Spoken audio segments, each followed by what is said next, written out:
시사인의 김은지입니다. 네. 김은지 기자도 이 미인도 사건을 아시죠? 네, 알고 있죠. 이상한 사건이에요. 이렇게까지 관심을 가지실 줄은 몰랐습니다. 아니 이제 너무 오래됐잖아요. 그리고 특이한 지점은 작가가 살아 생전에 왕성한 활동을 하고 기억력에도 아무 문제가 없을 때 내 그림은 아니다. 그러면 보통 끝나거든요.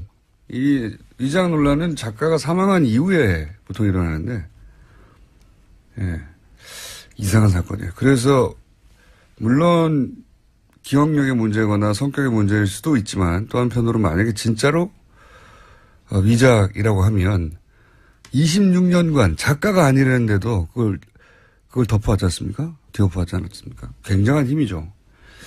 그 힘이 뭔가 저는 궁금해서 계속 관심을 가지고 있습니다. 자, 이제 조만간 판결이 날 것도 같아요. 이제 국회에서도 관심을 가지고. 예. 자, 첫 번째 뉴스는요? 네, 어제 청와대가 1,300여 건에 달하는 문건을 추가로 발견했다고 밝혔습니다. 세월호 참사 위안부 합의 등 각종 현안에 대한 회의 내용이 그대로 적혀 있다라는 건데요. 청와대 관계자는 보육 문제와 관련해서 누리과정 예산이 전국 쟁점으로 떠올랐을 때는 언론사 가운데 어디를 활용해서 이렇게 하라는 식의 내용도 적혀 있다고 밝혔습니다. 그러니까 박근혜 정부의 우호적인 언론 매체를 활용해서 정책 집행에 유리한 여론을 형성하려는 청와대 차원의 시도가 있었다라는 겁니다. 추가 득템을 했군요. 예, 훨씬 더 많이 득템했습니다. 그러니까요. 이게 이제 이걸 보면서 이런 생각이 들어요. 뭐랄까요. 공무원적 일처리 방식의 긍정적 효과라고 할까요? 의도치 않았던. 자기 책임 범위, 예? 자기 책상, 그 범위를 벗어나지 않으려고 하는 공무원들의 성향이 있거든요. 사업을 하는 사람들하고는 전혀 다른데, 아마도, 예를 들어서 보직이나, 여러 가지 이동이 있을 때 과거 캐비넷에 들어있던 것, 이거는 있거나 방치된 게 이제 나온 것 같은데, 한 번에 파쇄하라고 했을 때도 자기 책상, 예. 자기 캐비넷, 그걸 벗어나지 않았던 거죠. 예. 그래서 네. 애매모호한 책상이나 애매모호한 캐비넷이 있었을 거 아닙니까? 예. 그건 내게 아니니까. 네, 어제 발견된 곳도 정무수석실 현재로 쓰고 있는 사무실인데 과거에는 정부 정책조정수석실 산하 기획비서관이 쓴 곳이라고 합니다. 그러니까 업무 범위가 조금씩 달라지면서 해당 캐비넷을 안 건드렸을 가능성도 있습니다. 자리가 바뀌거나. 네. 그러니까 남아있는 거를 다 없애버려 라고 지시를 했다 하더라도 그 남아있는 걸 다, 그 다는 공무원들 마인드에는 내 앞에 있는 거 다거든요. 예. 그 건물에 있는 게 다가 아니라. 만약에 이게 사기업이었고 혹은 벤처기업이었고 다 없애버리라고 했다면 다 뒤졌을 거예요. 예. 공무원적 마인드의 긍정적. 예. 얘기지 않았던 긍정적 효과였다. 예. 그렇게밖에 설명이 될 수 없죠. 이렇게 많이 나온 거는 한두 건도 아니고. 네, 오늘까지 계속 조사하겠다고 했으니까요. 추가로 또 뭔가 발견될 가능성도 있습니다. 지금까지 나온 게 이제 한 1,000몇백 건인 것 예, 어제 1,300건이었고요. 또 지난주 금요일에 300건이었으니까 합치면 1,600건 정도 됩니다. 2,000건이 될 수도 있겠네요. 예. 건수가 중요한 게 아니라 당시가 지금 이 문서가 작성된 기간으로 파악되는 이 당시가 최순실 게이트가 막 점화되는 시점. 예. 그리고 우병우 전 민정수석 일했던 시점이거든요. 네, 2015년 3월 2일부터 2016년 11월 1일까지 어제 발견된 것들은 시점이 그렇습니다. 그러니까요. 그래서 지금 국정농단으로 이제 문제시되고 있는 삼성 경영권 승계 문제나 블랙리스트나 위안부 문제나 세월호 국정교과서 이런 논의가 한참 있을 때였고 청와대 내에서 그러다 보니까 관련 내용이 우수수 터지고 있어요. 예. 네, 그런 내용 다 쓰여 있다라는 겁니다. 그리고 이제 이런 문제를 언론사 가운데 어디를 활용해서 어떻게 하라. 그리고 언론사를 이렇게 마음대로 부리고 싶은데 지상파를 어떻게 그냥 돕겠어요. 예. 근데 보면 항상 보수 정권에서는 이런 언론과 권력과 언론의 협조를 넘어서는 밀월, 부역이라고도 표현하고 하는데 항상 있었어요, 보면. 특이하죠. 보수 정권은 언론사를 이렇게 끼고 가는 것을 기본으로 생각했던 거예요. 부끄러운 일이죠. 시사에는 연락이 없었나 보죠? 아예 블랙리스트에 올라가 있었습니다. 지난번 나왔었는데요, 보도가요. 네. 제 이름도 있었습니다. 네. 자, 다음 뉴스는요? 네, 청와대는 이번 정부 문건 작성 관련해서 특정인이 작성했다라는 것도 알려줬었는데요. 기획비서관, 그러니까 박근혜 정부의 기획비서관이 작성했다라는 겁니다. 그런데 그 인물은 현재 국무조정실장이거든요. 좀 작성자가 특정됐기 때문에 전문 증거로서의 능력을 좀 인정받을 수 있지 않을까 싶습니다. 일부 문건이겠죠. 모든 건 아니고. 네, 그렇습니다. 200건 정도요. 근데 또 한 가지 이제 좋은 점은 뭐냐면 청와대에서 이렇게 비서관급들 근무했던 분들은 대부분 공무원들이에요, 또. 그러다 보니까 지금도 현직으로 있어요. 그러니까 조사가 실제로 그렇게 어렵지 않다. 예. 해당 공무원 그 보직에 있던 사람들에게 어떻게 된 건가, 본인이 작성한 게 맞는가 확인하는 게 그렇게 어렵지 않다. 이렇게 되면 이제 이 작성 시기에 근무한, 우병우 전 민정수석 같은 경우에 지금까지 기소된 혐의들로는 사실 유죄도 나기 어렵고, 나와봐야 벌금 정도거든요. 예. 근데 기억해 보시면 최순실 게이트의 시작은 우병우 전 민정수석으로부터 시작된 겁니다. 우병우 전 민정수석과 조선일보에. 네, 속칭 넥슨 땅 보도 사건이었죠. 네, 조선일보가 대립각을 세우면서 긴장이 고조됐었는데 그때 첫 번째 라운드는 조선일보가 졌죠. 예, 그래서 깨갱하고 사라진가 했더니 미르재단, 예, 건물이 나오고 하면서 터진 건데, 그러니까 첫 시작이 우병우 민정수석이었는데 우병우 민정수석은 사실상 아주 가벼운 정도 처벌밖에 예상이 되지 않는데 유죄가 난다 하더라도 이게 이제 추가 기소의 출발점이 될 수도 있다, 이런 문서들이. 네, 그런 전망이 많아요. 네. 어제 법정에 나와서 재판받으러 나왔었는데 기자들이 관련해서 물었습니다. 그러자 우병우 전 수석은 언론 보도를 봤습니다마는 무슨 상황인지 무슨 내용인지 알 수가 없습니다라고 대답했습니다. 최순실 씨도 뭐 언론 보도 보고 알았다고 하는 분이니까요. 네. 청와대에 있었던 일은 모두 다 잘 모른다고 하는 분이니까. 자, 어쨌든 이게 추가 기소 출발점이 될 수도 있는 문서가 우르르 나왔다. 예. 그렇게 보시면 될 것 같고요. 그리고 또 한 가지는 이게 이제 특정되고 작성자가, 그리고 관련 재판들, 이재용 부회장이라든가 박근혜 전 대통령이라든가 블랙리스트 재판.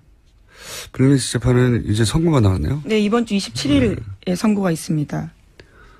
다음 주군요. 네. 그렇다 하더라도 이 내용 일부가 만약에 판사에게 가면 뭐 심정적으로 참고할 수는 있겠죠. 약간 그런 영향을 미칠 수 있다. 네. 자, 그리고 더 나올지도 모르겠다. 네. 공무원들이 큰일을 해냈다, 이거. 일처리 방식. 자기 것은 확실히 반드시 삭제했겠죠. 예. 근데 일이라는 게 규모가 커지면 내일인지 내일인지 애매모호한 공간이 꼭 생기거든요. 어디서나. 예. 그런 게 남은 것 같습니다. 자, 다음 뉴스는요. JTBC가 국정원 임 과장의 휴대전화를 입수해서 복원했습니다. 임 과장이 국정원 직원들과 주고받았던 수많은 문자와 통화 내역을 확인한 건데요. 문제가 처음 드러난 2015년 7월 6일 저녁에 임 과장은 통화 목록에 나나테크 허성구 이사와 통화합니다. 그런 다음에 국정원 동료 직원 이모 씨에게 이렇게 문자를 보내는데요. 허 이사가 급하게 전화를 달라고 한다. 시스템을 오해달라라고 합니다. 그런 다음에 프로그램이 삭제가 되기 때문에요. 이것이 어떤 은어인지에 대해서 지금 의문이 가고 있고요. 또 임 과장이 자의적으로 해당 프로그램을 삭제했다고 이제까지 국정원은 주장하고 있는데 해당 문자 메시지들을 보면 그런 것들을 의심하는 정황들이 드러납니다. 이게 JTBC 특종이죠. 예. JTBC가 이런 보도에 강해요, 보면. 태블릿도 그렇고. 과거 MBC가 한창이었을 때는 이제 탐사보도 능력이 MBC가 발군이었거든요. 예. 손석희 사장이 MBC 출신에서 그런가요? 이런 거는 뭐 유사 보도가 없지 않습니까? 지금 유일한 단독인데 여기서 이제 몇 가지가 드러난 게 임 과장이 단독으로 했다, 모든 걸 얘기했는데 지금 시스템을 오해달라 이런 걸 보면 뭐가 뭔지는 모르겠는데 오버라이트일 가능성이 아주 높죠. 예. 네, 그런 다음에 삭제가 됐기 때문에 오버라이트로 볼 가능성이 높습니다. 이게 이제 그 특정 파일을 지우는 방법 중에 여러 가지가 있지만, 덮어쓰기가 있단 말이에요. 군사 기준을 맞추는 뭐 몇십 회 덮어쓰기 뭐 이런 프로그램. 아주 많이 덮었으면 첫 데이터가 사라진다, 보이지 않는다라는 거죠. 그런 걸 수도 있고, 그 얘기는 이제 JTBS에서도 보도를 했던데, 저는 처음에 이 O 해달라는 걸 보자마자 제일 먼저 떠온 단어는 오링이었어, 오링. 이게 도박판에서 판동이 나타났을 때 오링이라고 하거든요. 은어로. 자원을 다 없애버려라. 써서 시스템을 오링시키라. 이런, 네, 오버라이트라고 생각을 하지만 그 단어가 떠올랐습니다. 그리고 이제 이런 문자를 주고받는 날 새벽에 이걸 삭제했잖아요. 문자에 그렇죠. 보면은. 국정원이 그러니까 처음부터 공개할 생각이 없었던 거죠. 공개한다는 말은 페인트 모션이었고, 그때 그 직전에 삭제하게 한 후에 그 책임은 임과장 혼자, 왜냐하면 개인 일탈로 얘기를 했으니까 혼자 지게 하는 걸로 미리 그림을 그려둔 게 아닌가. 임과장은 그 사실을 스스로는 몰랐지 않았을까. 지시대로 했겠죠. 예. 게다가 또 감찰 없었다라고 국정원이 기존에 해명한 바가 있는데, 하지만 7월 17일 저녁 전화를 보면 감사관실에서 찾는다라는 문자가 있습니다.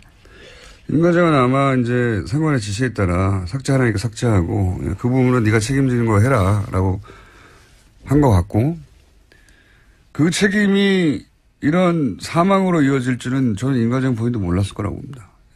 유서를 봐도 그렇고 그런 의혹이 지금 있는 거죠. 그리고 이 문자를 통해 드러나는 건 아니지만 이제 이 특종이 나온 김에 확실히 다시 짚어두자면, 당시 국정원은 이 이탈리아 해킹 프로그램이 북한 감시용이라고 그러거든요. 그렇죠. 절대 내부 민간에 사용하지 않았다고 네, 했습니다. 민간인 사찰이 아니었다. 혹은 뭐 선거 개입용이 아니었다.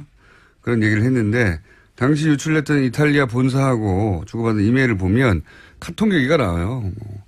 카톡 감청하는 것은 얼마나 진도가 나갔느냐. 그리고 삼성 갤럭시 신형폰. 네, 최신형 핸드폰에 대해서 이야기했죠. 네, 이것도 되느냐 계속 물어요. 그러니까 이게 북한이 갤럭시 수입해서 거기서 카톡을 쓰나요?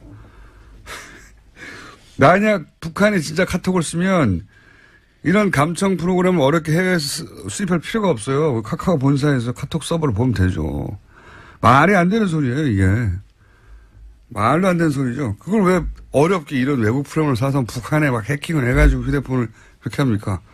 카톡 쓰면 카톡 서버 보면 되지, 그냥, 우리나라에서. 영장 청구를 하든지, 간첩이라고. 어쨌든, 당연히 국내 사찰용이라고 추정한 게 합리적인데, 예. 그때는 정권도 이거를 덮으려고 했던 거고, 예. 최소한 묵인했던 거고요. 국정원은 적극적으로 말도 안 되는 북한용이라고 하고, 그리고 혼자서 한 모든 걸 했다고 하는 직원은 공개하기로 한 당일날 사망해버린 거죠. 다 삭제하고. 정말 이상한 사건이고 희대의 사건인 것이, 국정원이 조직 차원에서 한 일을 은폐하기 위해서 심지어 국정원 내부 직원에게 책임을 떠넘기고 죽음에도 이르게 한 희대의 사건이죠. 그 과장님 무슨 죄가 있겠습니까, 임 과장님. 시킨 대로 하면 돼. 자, 이 사건은 굉장히 저는 큰 사건이고 앞으로도 계속 저희도 보도하고 많은 곳에서 추적해야 되는 사건이라고 생각합니다. 다음 뉴스는요? 네, 최순실 씨가 딸 정유라 씨의 삼성 뇌물재판 증언에 대해서 처음으로 입을 열었습니다. 어제 열린 자신의 재판에서였는데요. 최 씨는 박영수 특검팀이 딸을 새벽 2시에 데리고 나간 것은 잘못한 것이라면서 자신이 잠을 잘 못 잤다라고 불만을 쏟아냈습니다. 또 정유라 씨가 삼성 재판에 출석한 것에 대해서 최순실 씨는 특검의 협박으로 2살짜리 아들을 두고 나간 거다라고 주장했습니다. 뭐 최순실 씨 입장에서 이렇게 말할 수밖에 없죠. 그러니까 CCTV를 공개하지 말았어야 된다니까요. 그 차를 향해서 그렇게 향해서 뛰어가는 것을 보고 보쌈이라고. CCTV만 안 나왔어도 이제 이런 얘기를 보면 혹시 끌려갔나? 네? 잠깐 얘기하러 나왔다가 뭐 잡혀갔나? 보쌈 당했나? 생각할 수도 있는데, 보쌈이라고 해놓고 그렇게 차를 향해서 뛰어가는 장면을 공개를 해버리면 어쨌든 최순실 씨와 정유라, 장시호 셋의 머리 싸움이 한참인 것 같아요. 셋의 머리 싸움이. 예. 처음엔 장시호 씨가 정유라 씨와 가까웠다가 그리고 정유라 씨와 엄마 최순실과의 갈등이 있다가 최순실의 이제 되치기 장시호와 둘이 싸워라. 돈은 장시호가 가져갔다. 여기까지 진척이 됐고 이때 얘기하는 돈은 삼성동 금고에 있었던 대통령 사저 말씀하시는 사저에 거죠? 있었던 그 돈을 의미하는 거라고 제가 취재한 결과 정유라 씨는 그렇게 말했다고 하는데 특검 쪽에 근데 이제 저는 여기서 한 가지만 더 짚고 싶은 것은 이 금고를 최순실 씨가 장시호 씨에게 먼저 언급한 거거든요. 예. 그렇죠. 메모를 직접 적어줬죠. 둘 다 구치소했을 때. 검찰 조사를 받을 때 손에다가 글씨를 써서 계속 이야기를 한 겁니다. 그러니까 정유라는 이제 이 돈으로 부양하도록 하라고. 근데 당시까지만 해도 최순실 씨가 장시호 씨를 100% 신뢰했다는 거죠. 지난해 12월이니까요. 평생 먹고 살 돈이 거기 있다고 말을 해줬으니까. 그런데 제가 장시호 씨 관련해서 장시호 씨 태도 변화, 특검에 협조하는 태도 변화를 보면서 이건 돈과 관련이 있을 수도 있다. 그런 가능성도 한번 특검이 따져봐야 한다고 했을 때 그 돈은 장시호 씨가 구속 수감이 되기 전 한동안 검찰에 잡히지 않고 행방이 모연했잖아요. 예. 그러니까 최순실 씨가 장시호 씨를 여전히 100% 신뢰하고 구치소에 들어왔어도 금고에 평생 쓸 돈이 있다라고 했을 정도니까 저는 최순실 씨가 장시호 씨더러 검찰에 출두 혹은 잡히기 전에 처리해야 할 돈에 대한 이야기를 했을 가능성이 있고 제가 얘기했던 돈은 그 돈이었거든요. 예. 실제로 그때 그런 의혹들이 있어서 빨리 긴급 체포해야 된다는 여론이 아주 컸습니다. 그런데 검찰은 뻔히 휴대폰 추적을 하면 되는데도 일주일이나 열흘 가까이 그냥 뒀어요. 장시호 씨를. 상대적으로 늦게 체포됐습니다. 네, 장시호 씨를 처음 언급한 것도 이 방송에서 안민석 의원이 장시호 씨를 주목해야 된다고 하면서 얘기가 시작됐는데 그런 보도가 난 다음에도 계속 그냥 뒀죠. 예, 열흘이었던가요? 거의 2주 가까이 행방이 묘연하다고. 그리고 어느 날 갑자기 잡혔어요. 예, 무슨 단서나 이야기 없이. 그러니까 그때 처리하라고 한 돈도 있었을 가능성이 있다. 그리고 그 돈을 혼자 이렇게 드시려고 하다가 이런 사단이 시작된 게 아닐까. 장시호 씨 수감 직전의 동선을 특검은 다시 살펴볼 필요가 있다고 저는 그렇게 그때도 주장했고 지금도 주장합니다. 자, 시간이 거의 다 돼서 하나 정도 더 하고 넘어가죠. 네, 검찰이 2012년 18대 대통령 선거 전 이명박 정부 당시에 국정원이 정치에 개입한 구체적인 정황을 확보하고도 이것을 수사하지 않았습니다. 심지어 관련된 문건을 박근혜 정부 청와대로 넘겼다라고 합니다. 청와대로 넘겼다고요? 네, 당시 법무부 장관은 황교안 전 총리였습니다. 말도 안 되는 뉴스죠. 말도 안 되는 얘기죠. 네. 수사하라고 했더니 수사는 안 하고 수사의 대상이 되는 사람에게 이걸 넘겨버린 거 아닙니까? 예. 박근혜 전 대통령의 당선을 위해서 국정원이 댓글 사건을 일으켰고 그 댓글 사건 수사를 받고 있는데 그 자료를 압수한 다음에 박근혜 전 대통령 쪽에 넘겨버린 거 아닙니까? 없애버린 거죠? 말하자면. 당사자가. 그렇죠. 원본 그대로 청와대에 준 거니까요. 예. 이거는 댓글 수사팀에 보냈어야 되는 거죠? 윤석열 팀이나 최동욱 전 검찰총장에게 보냈어야 할 게 글로 안 가고 청와대로 갔다는 얘기입니다. 이걸 누가 결정했겠어요?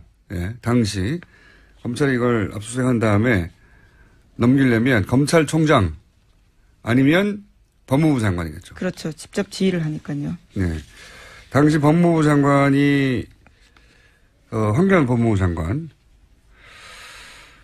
검찰총장이 누구였죠? 2013년이었으면 최 총장 때입니다. 최동욱 총장이요? 최동욱 총장은 몰래 넘겼다니까. 그리고 이제 김진태 총장으로 바뀌게 된 시점인데 언제 넘겼는지는 정확하게 특정되어 있지는 않습니다. 이 사건도 사실은 다시 수사할 만한 누가 넘겼는지 따져서 수사할 만한 사건이고요. 방산비리 어제 얘기도 나왔었는데 오늘도 방산비리 뉴스가 있긴 있군요. 시간이 다 돼서 예. 어제 얘기 나왔던 카이 여기서 직원, 차장의 처남한테 돈을 몰아줬다 이런 얘기죠? 네, 일감 몰아주기로 100억 정도에 넘는 부당 이득을 챙겼다라고 합니다. 100억이면 혼자 끌고 갈 수가 없어요, 이게. 이게 비자금이 아니겠는가. 누군가한테 이 돈이 넘어간 게 아니겠는가. 이런 의혹을 가지고 있는 것이고. 요거를 잠깐 언급한 이유는 저희가 이제 어제 방산비리 얘기하다가 방산비리는 극형에 처해야 한다고. 예. 수통. 2차 세계대전 말미에 쓰던 수통을 우리 군이 계속 썼거든요. 몇 년 전까지만 하더라도. 그 수통을 바꾼 사람이 있습니다. 네. 아십니까? 누군지?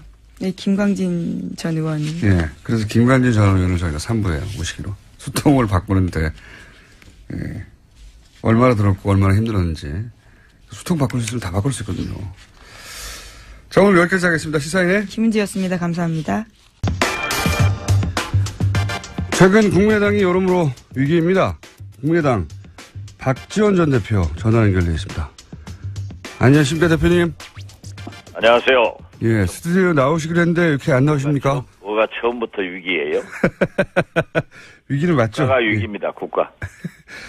국회 위기라고 하셨으니까, 예, 다른 얘기 전에 그러면 전공 분야, 베를린 선언 이후에 정부가 군사회담, 적시적 회담 동시 제안을 했어요. 이 제안에 대해서 어떻게 생각하십니까? 아주 시의적절하게 저는 잘했다고 생각합니다. 북한 전문가신데 북한이 여기에 호응하고 나올까요? 글쎄, 당장에 호응하기는 어려울 겁니다. 그렇지만은 우리 정부의 이러한 군사회담, 적십자회담의 제안에 대해서 생각하는 기회를 갖고 지금 현재 자기들의 상황이 결코 유엔 안보리 제재, 특히 중국의 제재가 조금 더 가속화되면은 견딜 수 없거든요.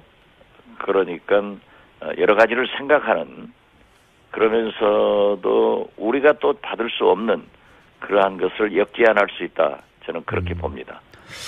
혹시라도 문재인 정부에서 대표님에게 평양에 좀 다녀오라고 제안을 하면 어떻습니까? 저한테 다녀오라고 하겠어요? 김충수한테 다녀오라고 하지. 아니, 대표님이 그쪽을 전문가시니까. 예. 그런 제안은 응하실 수도 있죠. 그런 내용의 제안이라면. 그러한 제안을 하면은 저는 뭐 협력할 자세를 가지고 있습니다. 그렇지만은 제가 이명박 박근혜 정부 때도 계속 얘기를 했지만 북한에서는 아마 문재인 대통령의 가장 최측근 그리고 5년 임기를 같이 함께 할 수 있는 문재인 대통령의 음성을 듣고 싶어 할 겁니다. 그렇기 때문에 그러한 분이 특사로 가면은 저 같은 사람은 옆에서 도와줄 수 있지 않을까 이런 생각을 해봅니다. 근데 뭐 대북 문제에 있어서는 대표님이나 문재인 정권이나 크게 길이 다르지는 않아 보여서요. 예. 똑같습니다. 그러니까요. 그래서 제가 여쭤본 것이기도 하고. 최근 이야기부터 시작했으니까 이제 그러면 최근 이야기부터 거꾸로 거슬러 올라가 보자면, 예. 홍준표 대표가 결국 여야 영수회담에 안 갔어요. 이 문제는 어떻게 보십니까? 저는 홍준표 대표가 가야 된다고 봅니다. 가서 홍준표 대표가 하실 말씀을 대통령께 다 하시고 또 대통령의 말씀도 들어보는 것이 원칙이지 정치를 살리자, 소통을 강조하면서 대통령의 모임에 가지 않는 것은 옳지 않다 이런 생각 같습니다. 왜 안 갔을까요? 여러 가지 이유를 대던데요. 네, 진짜 이유가 뭐였을까요? FTA를 반대했는데. 예, 뭐 그런 것들은 다 핑계인 것 같고 진짜 이유가 있었을 텐데, 그죠? 핑계라고만 볼 수 없을 거예요. 또 그분의 주장은 주장대로 우리가 이해를 해줘야 되니까.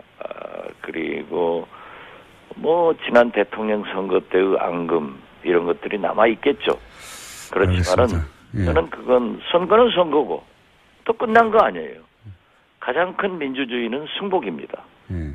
승복하고 대통령으로서 성공할 수 있도록 도울 것은 돕고 또 야당이니까 견제할 것은 견제해야지 무조건 가지 않겠다. 이러한 것은 또 다른 야당들이 자기하고 맞지 않으니까 안 가겠다. 이건 국민 의사를 무시하는 행위라고 저는 봅니다. 알겠습니다. 아직 뭐 열리진 않았는데 예, 불참한다고 해서 제가 좀 잘 되겠죠. 그리고 홍준표 대표도 그렇게 속 좁은 분이 아니기 때문에 저는 전국적으로는 갈 것이다 이렇게 생각합니다. 그러니까 속 좁은 분은 아닌데 이제 전략적으로는 판단하시는 분이라 자 그건 이제 두고 보기로 하고요. 최근에 유석준 혁신위원장을 놓고 극우다 아니다 말들이 많은데 대표님 보시기엔 어떻습니까? 유석준 위원장? 제가 나무당 전체 얘기하는 것은 바람직하지 않지만 네, 그분이야 극우죠. 극우죠. 다시 박근혜 시대 박근혜 이건 있을 수 없는 일 아니에요? 알겠습니다. 한마디로 극우다. 여보세요? 네네 그렇습니다. 네, 더 길게 얘기할 필요도 없다 이것이죠. 예. 뭐 그런 것은 다 우리 김총수하고 저하고 똑같네요. 저 또 꼭 거슬러 올라볼게요. 이번 8월 27일 전대 차기 당대표 후보로 이제 정동영, 천정배, 원외로는 김한길, 문병 이렇게 4파전일 걸로 보도되고 있던데 혹시 이분들 중에 개인적으로 지지하시는 후보 있으십니까?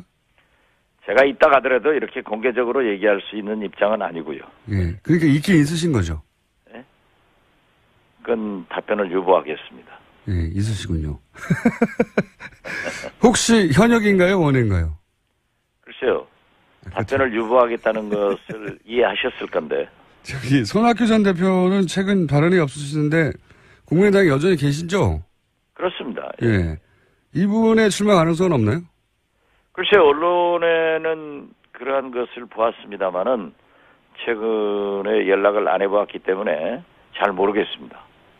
안철수 전 대표와도 최근 연락을 안 하셨다고 제가 본 것 같은데 마지막으로 연락하신 게 언제쯤 되십니까? 안철수 대표께서 이준서 전 최고위원 구속 후 입장 표명을 할 때 오전에 연락했습니다. 오전에요. 그 입장 발표는 어떻게 평가하십니까? 안철수 전 대표의.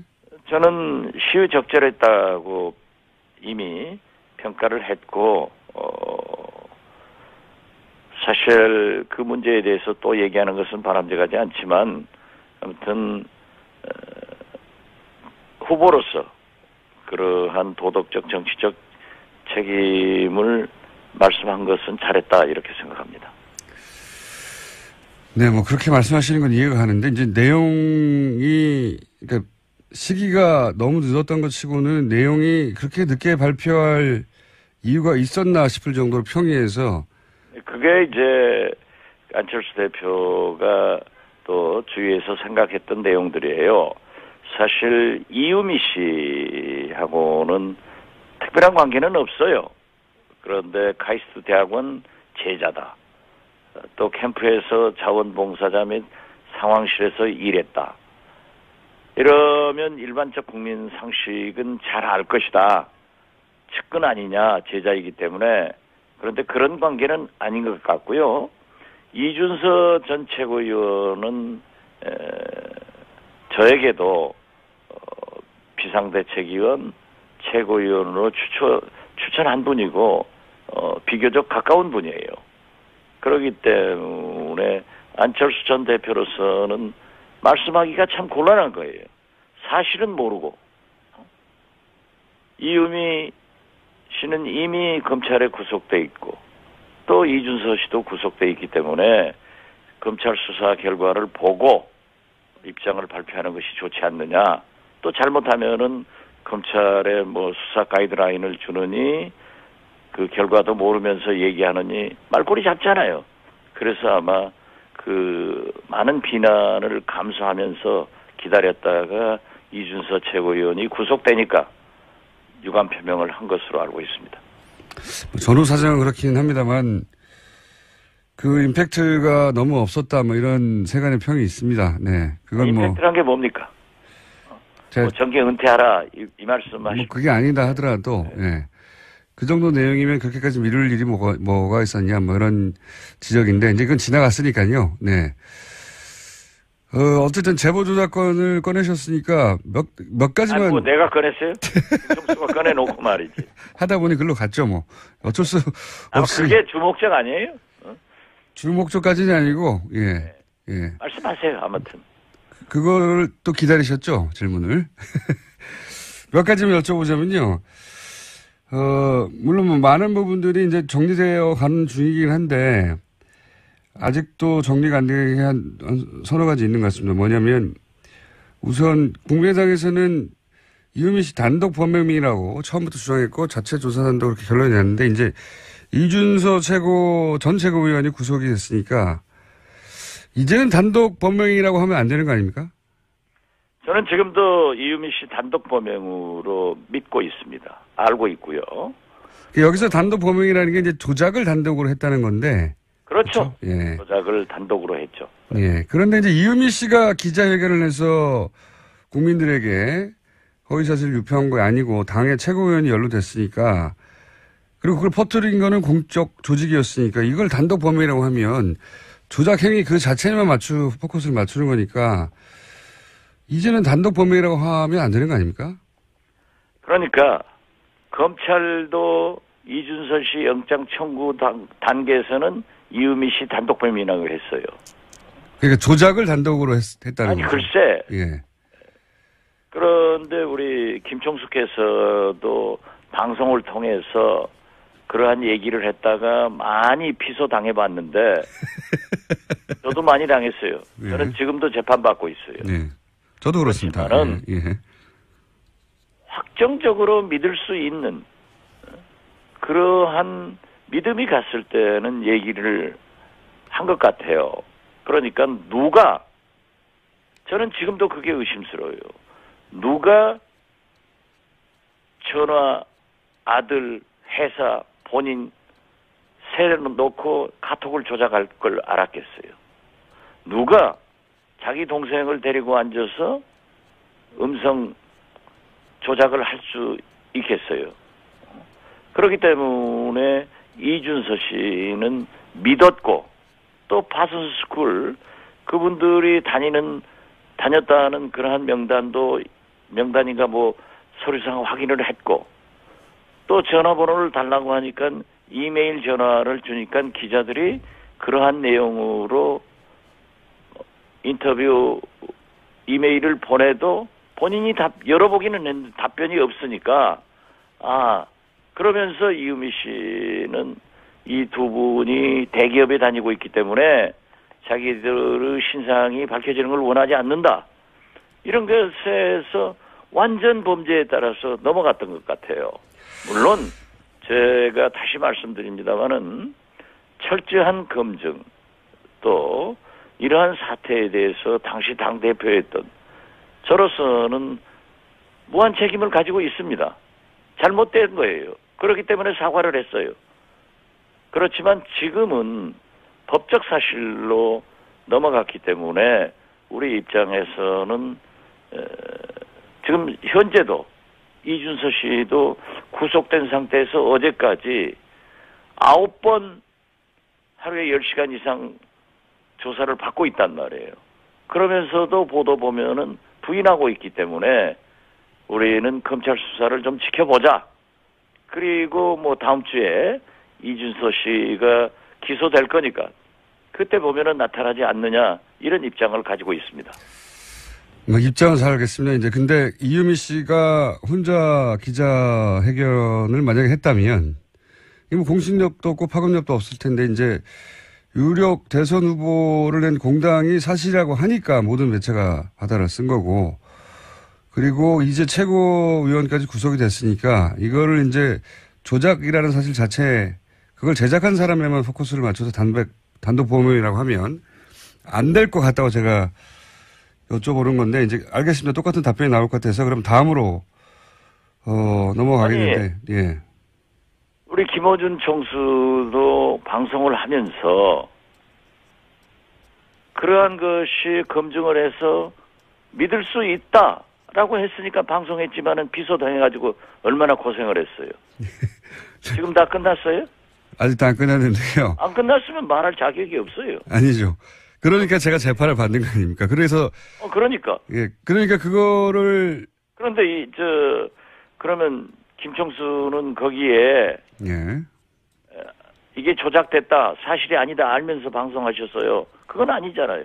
그러니까 모르고 했다 하더라도 국민의당이 이제 이유미 한 사람에게 속았다 이런 얘기만 계속 나오는데 그런 거 걸러내라고 당의 조직이 있는 거고 그걸 못했으면 공당으로서의 책임은 조작한 사람보다 더 큰데 그 책임 이야기가 제대로 안 나와서 제가 그 얘기를 계속 문제 제기하는 거고요. 책임 얘기도 얘기하지 않습니까?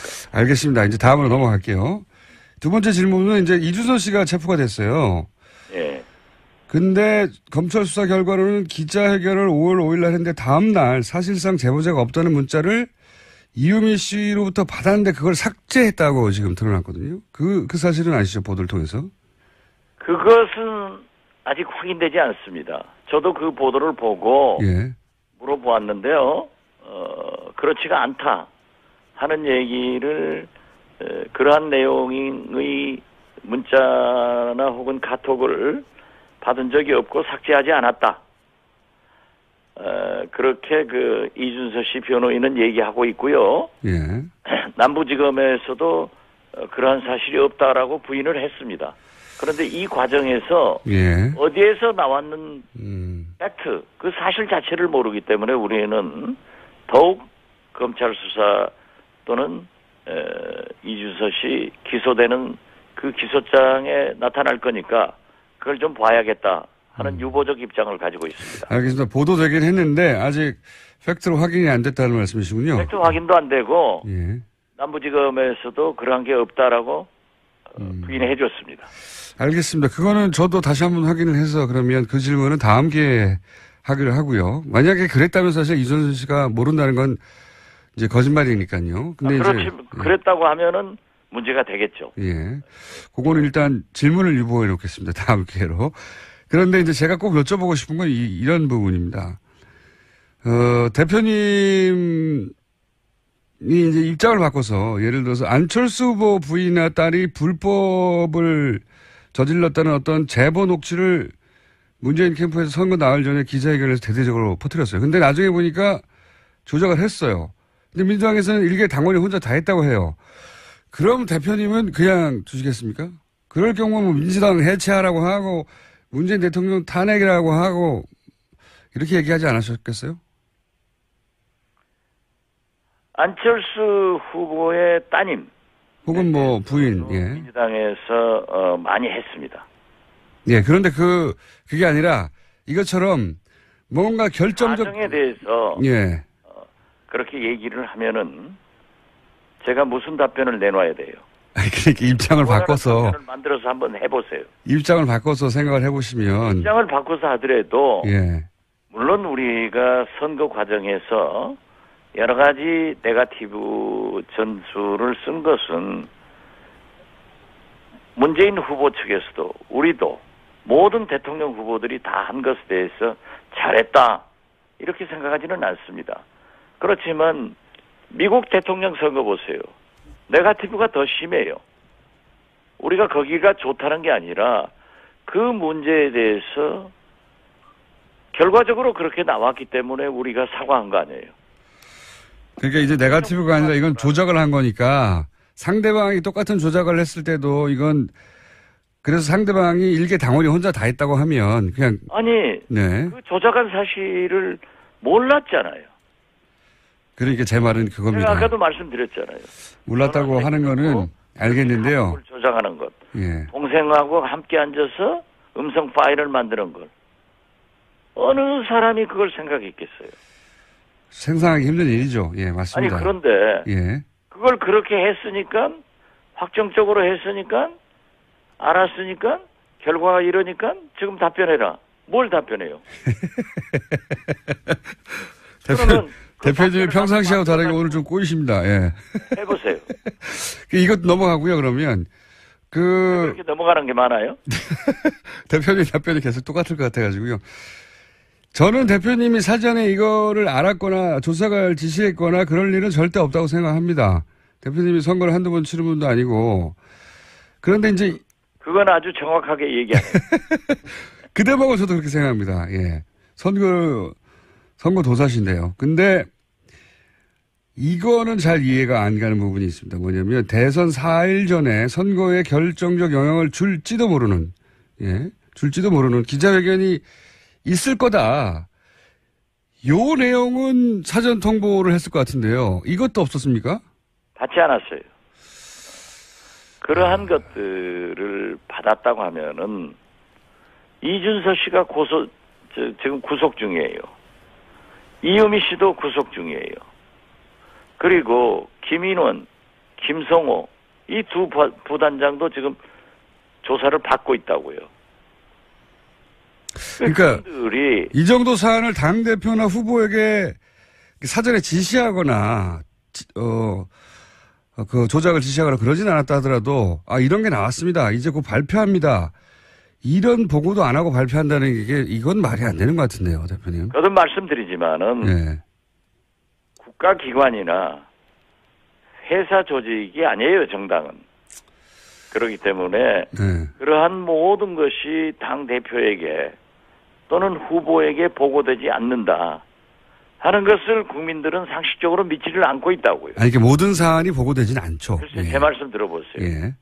이것이 굉장히 중요한 사항인데 네네. 보고되지 않았겠느냐? 보고했을 거다. 이게 국민적 상식이고 그렇죠. 실제는 없었단 말이에요. 알겠습니다. 그러니까 이러한 것은 검찰이 밝힐 몫이다. 알겠습니다. 그래서 검찰이 지금 현재 몇 날 며칠 조사하고 있는 거 아니에요. 알겠고요. 예. 만약에 제가 알았다고 하면은 이실직고하는 게 낫지. 지금은 거짓말하는 게 제일 나빠요. 알겠습니다. 또 그리고 거듭 제가 조크로 얘기합니다마는 스티브 잡스가 핸드폰 만들어 놔서 모든 것은 거기에 기록돼 있어요. 그러한 것이 과학적으로도 없는데 그래서 지금 일반 상식과 법적 사실에 대해서 상당히 갈등하고 있는 겁니다. 알겠습니다. 그 말씀은 알겠고요. 예. 한 가지 더 여쭤보자면 이유미 씨가 조작을 혼자 했을지언정 그 활용된 정보는 혼자 구할 수가 없는 부분이 있거든요. 시민사회수석 딸이 문준용 씨 또래라거나 은행 꿀보직에 있다든가 이런 정보는 어디서 나왔을까요? 글쎄요. 그 자체를 모르겠어요. 왜냐하면 문준용 씨 개인도 시민사회수석 등으로 당의 진상조사단이 구성됐을 때는 이미 이유미 씨의 신변은 검찰에 확보돼 있었단 말이에요. 그러니까 이게 이유미 씨 혼자서 알 수 없는 정보라는 건 인정하시죠? 제가 사실을 모르는데 인정을 어떻게 해요? 아니 이거는 이미 나온 내용이니까요. 이런 내용이더라도 나왔는데 저도 모른단 말이에요. 당연히 모르시겠죠. 제 말은 이유미 씨도 몰라야 하는 내용인데 어떻게 알았을까요? 지금은 예. 검찰 수사 중이기 때문에 팩트 중심으로 가야 돼요. 이게 이런 내용이 나온 건 팩트입니다. 팩트. 그걸 어떻게 합니까? 모르신다. 예, 적어도 어떻게 알았을 거를 어떻게 알아요? 그러면 최소한 이게 개인이 알 수 없는 정보라는 건 맞죠? 그 자체도 모르겠어요, 나는. 개인이 알 수 없는 정보는 맞지 않습니까? 예. 알겠습니다. 자기가 어디에서 어떻게 습득을 했는지 그러니까 이준서 씨는 끝까지 예. 그 두 사람의 증인만 보호를 하면 된다. 이렇게 한 것 같아요. 그래서 지금 현재 우리 그 신세대들이라 대화보다는 카톡, 문자, 바이버로 전부 왔다 갔다 했단 말이에요. 그걸 쭉 보면은 물론 부분 이준서 씨가 의심한 것도 있겠지만은 그걸 믿고 들어간 거예요. 알겠습니다. 그래서 대표님 9일 날이 선거인데 8일 날 처음으로 이준서 씨가 조작이냐 하고 물었다는 거 아니에요. 박지원 전 대표 맞습니다. 어제 강산비 얘기가 나오면서 저희가 2차 대전 6.25 때 수통을 아직도 쓰고 있다. 네, 그런 얘기를 했었습니다. 이 수통을 바꾼 분이 있어요. 19대 국회 국방위에서 활동하셨던 더불어민주당 김광진 전 의원 스튜디오에 모셨습니다. 안녕하십니까? 예, 안녕하십니까? 네. 이 수통을 바꾼 남자. 이제 군대 얘기하면 예를 들어서 6개월 단기 사병 뭐부터 시작해서 만기 전역한 분들까지 다 입장이 달라요. 근데 예. 그 기초 군사 훈련 4주만 받은 사람부터 만기 전역한 분까지 다 일치하는 대목이 이겁니다. 이 사병들의 장비들, 수통부터 반합이나 헬기나 모든 거, 예. 네. 장갑, 전투화, 전투모, 모포, 모든 그 물품에 대해서 이게 뭐냐고 도대체. 이게 지금 부식도 마찬가지고요. 예. 예. 사실은 우리나라 정도의 경제 규모에 절대 어울리지 않는 그 많은 국방비는 도대체 어디로 갔나 묻게 되는 일치단결해서 열받는 사안이란 말이죠. 일단 수통 교체 얘기부터 해보죠. 수통이 실제로 보면은 1945년 찍혀있기도 하고, 예. US 아미 1950년 찍혀있기도 하고 그런 2차 세계대전 말미에 수통이 실제로 있었잖아요. 얼마 전까지. 실제 우리 규정상에 수통은 폐기 연한이라는 게 없습니다. 예를 들면 컴퓨터는 국가에서 구입하면 5년 지나면 사야 된다. 프린터기는 3년마다 바꾼다. 이런 기간이 있잖아요. 근데 수통은 일단 폐기 연한이라고 하는 규정 자체가 없기 때문에 네. 도저히 찌그러져서 쓸 수가 없다. 구멍이 났다. 예, 그럴 경우에만 그냥 한 개씩 폐기를 하는 것이고, 또 참 특이한 게 다른 것들은 그래도 세척 기준이라는 게 있어요. 네. 모포 이런 거는 한 달에 몇 번씩은 씻어야 된다. 근데 수통은 아예 세척 기준표 이런 거 자체도 없어서 정상적으로 씻지도 않죠. 그래서 정상적으로 씻기도 어려워요. 군생활 해보시면 그냥 모래 여가지고 이렇게 흔들어서 한번 씻고 말잖아요. 그게 말도 안 되는 거거든요. 그러면서 이제 다들 훈련소 들어가면서부터 생각하는 게 이 안에 얼마나 균이 많을까. 그러니까. 예, 이게 열어보면 시커멓잖아요. 이게 뒤집어서 닦을 수도 없고요. 네. 그래서 저는 방산비리가 무슨 수천억, 수조짜리 이런 얘기를 하면서 수백억부터 얘기를 하면서 사람들이 피부에 와닿지 않잖아요. 예. 근데 당장 이 수통부터 시작해 저는 수통이 방산비리의 상징과도 같다. 이거 바꾸려면 얼마 들었었어요 그때? 그러니까 실제로는 조금씩 바뀌어오고는 있었어요. 네. 그래서 제가 다 바꿨다 이렇게 말할 수는 없는 거긴 한데 한 10년 정도에 걸쳐서 조금씩 바뀌어오고 있는 과정이 있었는데 네. 그러다 보니까 국민들이 느끼기에는 전혀 바뀐 것 같지가 않은 거예요. 그렇죠. 왜냐하면 그런 거는 다 예. 병장들이 가져가고 좋은 그렇죠. 거는. 예. 그래서 제가 이제 예결위원을 하고 있었던 시기였는데 국방위 하면서 예결을 겸해서 했었는데 그때 남아있는 게 한 25만 개 정도가 남았어요. 25만 개. 예, 더 구입해야 될 것이. 예. 근데 한 3만 개 정도 올해 예산으로 구입하겠다. 이제 네. 이렇게 정부 예산안이 올라온 거였는데. 3만 개면 38에 24. 8년 걸리는 거 아니에요? 예. 그래서 제가 흔히 이제 예결위원들이 쪽지 예산이라고 하는 걸 쓰지 않습니까? 그래서 제가 기재부 관계자와 그럼 내 쪽지 예산으로 네. 내가 수통 전체를 다 살란다. 네. 그러니까 처리해달라. 라고 해서 그때 이제 25만 개 전수를 다 사가지고 일시에 그냥 다 구매를 해버린 거죠. 그게 얼마나 들었어요? 금액은 사실은 너무 적어요. 25억. 전군의 남은 스톡을 전부 다 바꾸는데. 전군의 남은 스톡을 바꾸는데 한 25억. 무슨 방산비리면 25억은 취급도 안 돼요. 25억이면요. 잠수함 같은 쏘는 어뢰 있잖아요. 네. 어뢰 날아가서 터지는 미사일 한 발이 그 정도 가격합니다. 야, 그거를 안 했다는 거 아니에요. 그러니까 실제로 이 사병들은 사람 취급을 못 받았어요.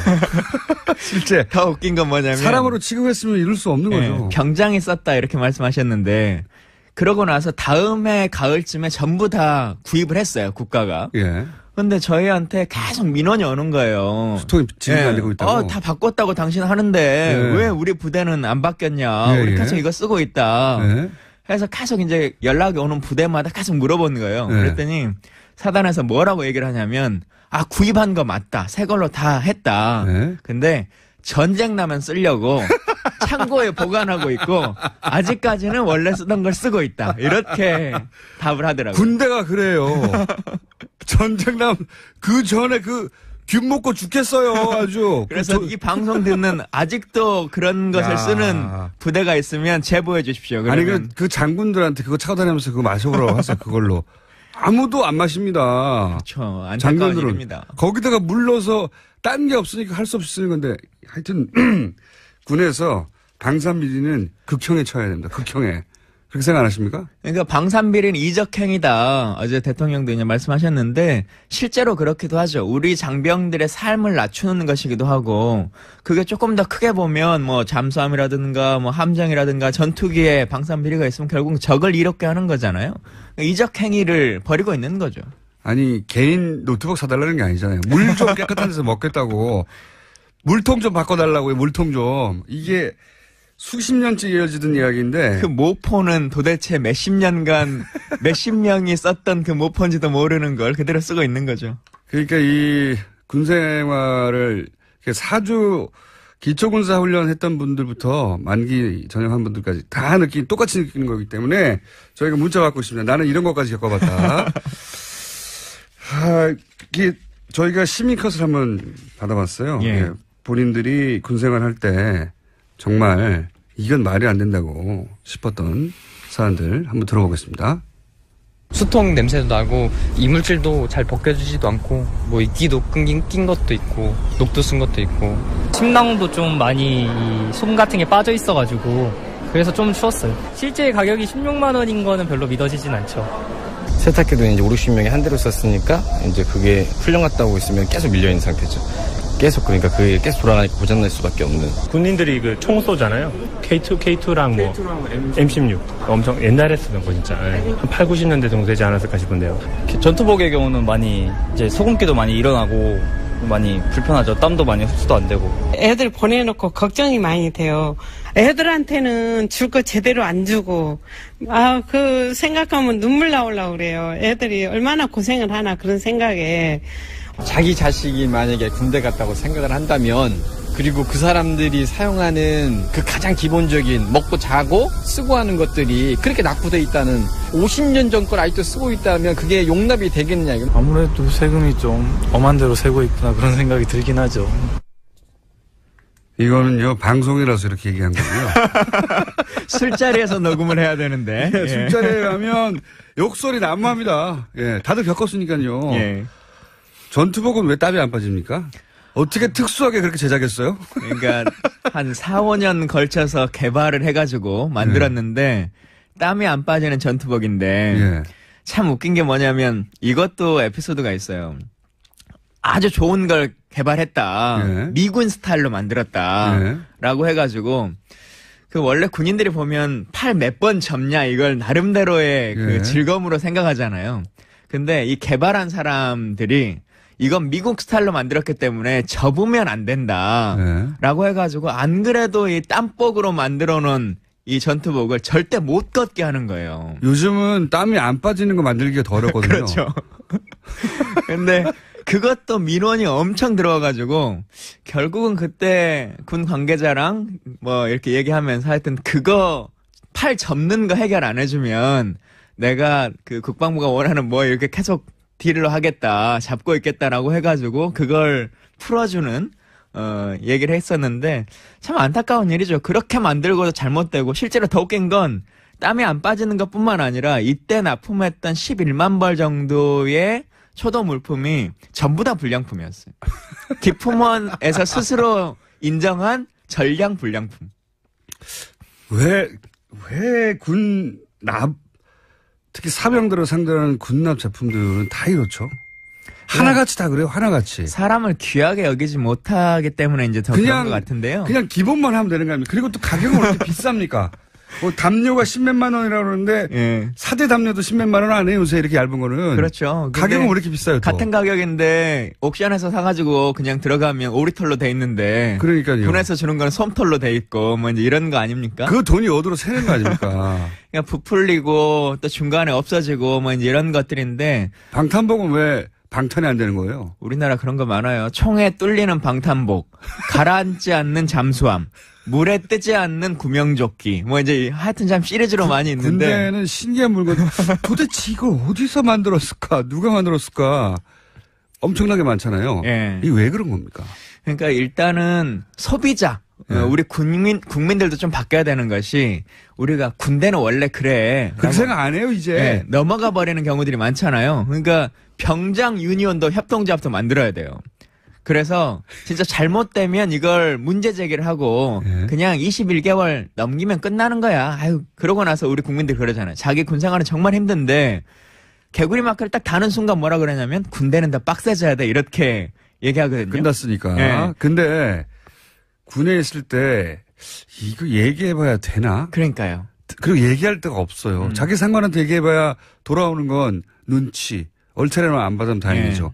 100만 원짜리 USB는 또 뭡니까? 군에서. 그 금으로 만들어도 100만 원은 안 해요. 다이아몬드로 만들어야지. 왜 이 군에 납품하는 것들은 더 시중가보다 비싸죠?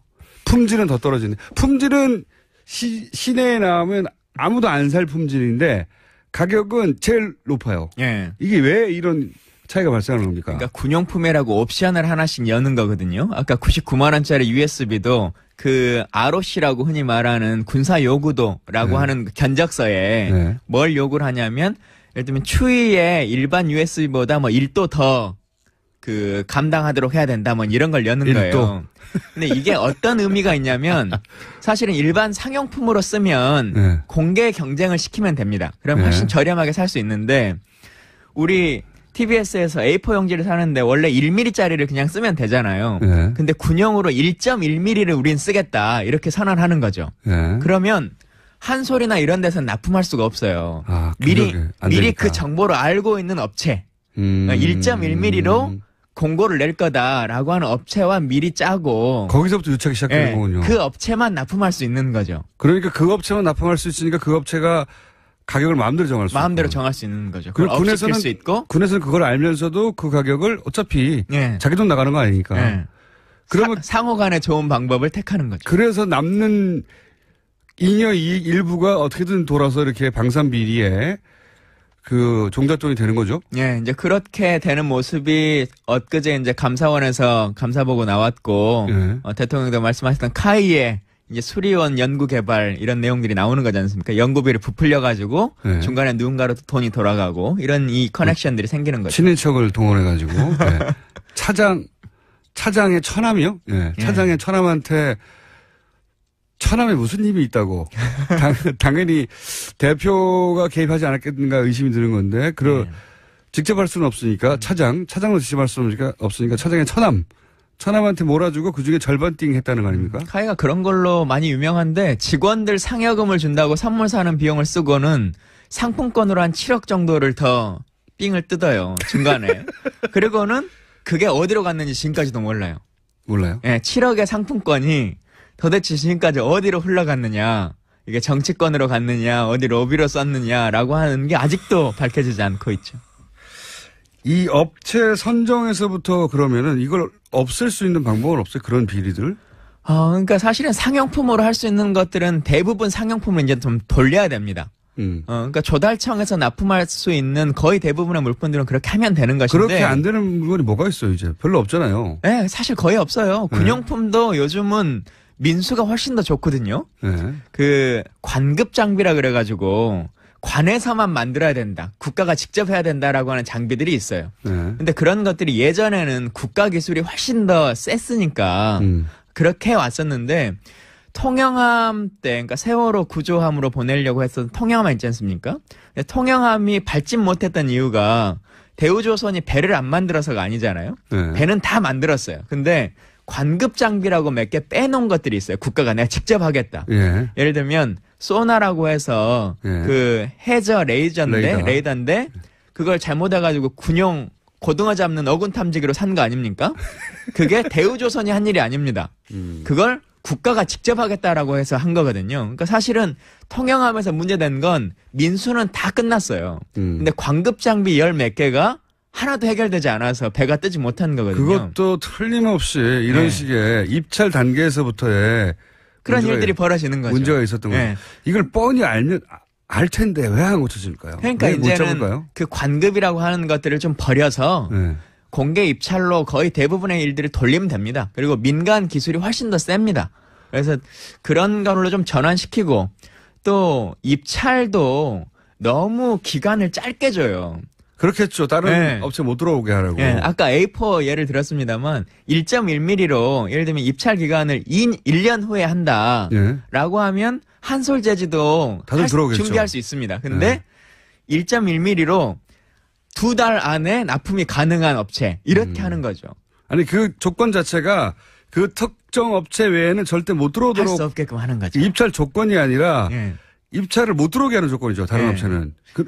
그리고 또 하나는 지금 이 그 생활 필수품들 뭐 수통이나 전투화나 뭐 이런 것들은 뭐냐면 그 군인공제회나 아니면 제한군인회 그리고 보훈단체들 많이 있지 않습니까? 네. 아직까지 우리가 법으로 그 단체들에게 이런 물품들을 납품할 수 있도록 권한을 주고 있거든요. 근데 실제로 한 20년, 30년 전까지만 해도 그 회사가, 보훈회사가 대부분 그 근로자들도 전부 다 이제 보훈 대상자들이 운영해 왔었는데 이제 그럴 만한 연세가 다 끝나는 거지 않습니까? 그러니까 대표자 한두 명만 보훈 대상자고 나머지는 다 일반인이에요. 그러면서 그냥 통로만 한번 거쳐서 통행세만 받고 납품을 하는 거죠. 그러니까 이런 제도들을 좀 바꿔내면 아까 그 전투복도 전량이 문제가 있었지 않습니까? 예. 그럼 그 업체는 다시는 입찰 못하게 해야 되죠. 그래서 입찰 제재를 받았어요. 받았는데? 입찰 제재를 받긴 했는데 납품할 수 있는 업체가 없으니 내년에도 또 그냥 입찰에 전량 불량품을 냈는데도 불구하고 내년에도 또 물량을 보장받는. 예, 그렇게 만들어버리고. 이게 이제 일반 시장, 일반 상업시장에서는 절대 있을 수 없는 있을 수가 없고 퇴출되고 끝장났어야 되는 거고요. 네. 그리고 만약에 그 일반 그 직원 복지용으로 뭘 줬는데 그 직원들한테 당연히 지급돼야 하는 건데 그거를 뭐 전쟁 나면 준다고요? 회사가 위기에 처했을 때 주겠다 나중에 앞으로 경제 위기가 닥쳐오면 세계 경제 위기가 닥쳐오면 주겠다. 컴퓨터를 사놓고. 펜티엄으로 다 사놨는데 창고에 있고 그러니까요. 지금 일단 486으로 써라 이런 거죠. 세계 경제 위기가 곧 올지도 몰라 이러면서 말이 안 되거든요. 상식적으로. 그러면 그 수통을 사놓고 아직도 대부분은 지급을 못 받았어요? 안 받은 데들도 있긴 할 겁니다. 그러니까 대부분은 분출을 했을 텐데. 예, 이런 논란이 되면서. 예. 아직 안 받은 지역이 있으면 꼭 제보해 주십시오. 그러니까 안 받은 지역들은 대부분 이런 이유였다. 이런 이유죠. 예, 예. 창고에 있습니다. 창고에 없지는 않습니다. 제가 장담하건대. 그러니까 사단장이 새거 왔어. 근데 또 전쟁 남 써야지. 예. 혹은 높은 사람 오면 새 걸로 이제 깔고 이제 이러는 거죠. 아까운 거예요. 그 10,000원 이렇게 어렵게 국가의 물품을 그렇게 소중하게 생각하는 거죠. 우리 군인들이. 사람은요. 거기서 그 물통에 물 넣어 먹어야 되는 사람은요. 네. 기본적으로 일입니다. 예, 사병 한 사람을 사람으로 안 보는 거예요, 정말. 그게 너무 오래 지속됐고요. 그런 인식을 이 군 장교들이 너무 오랫동안 해왔고요.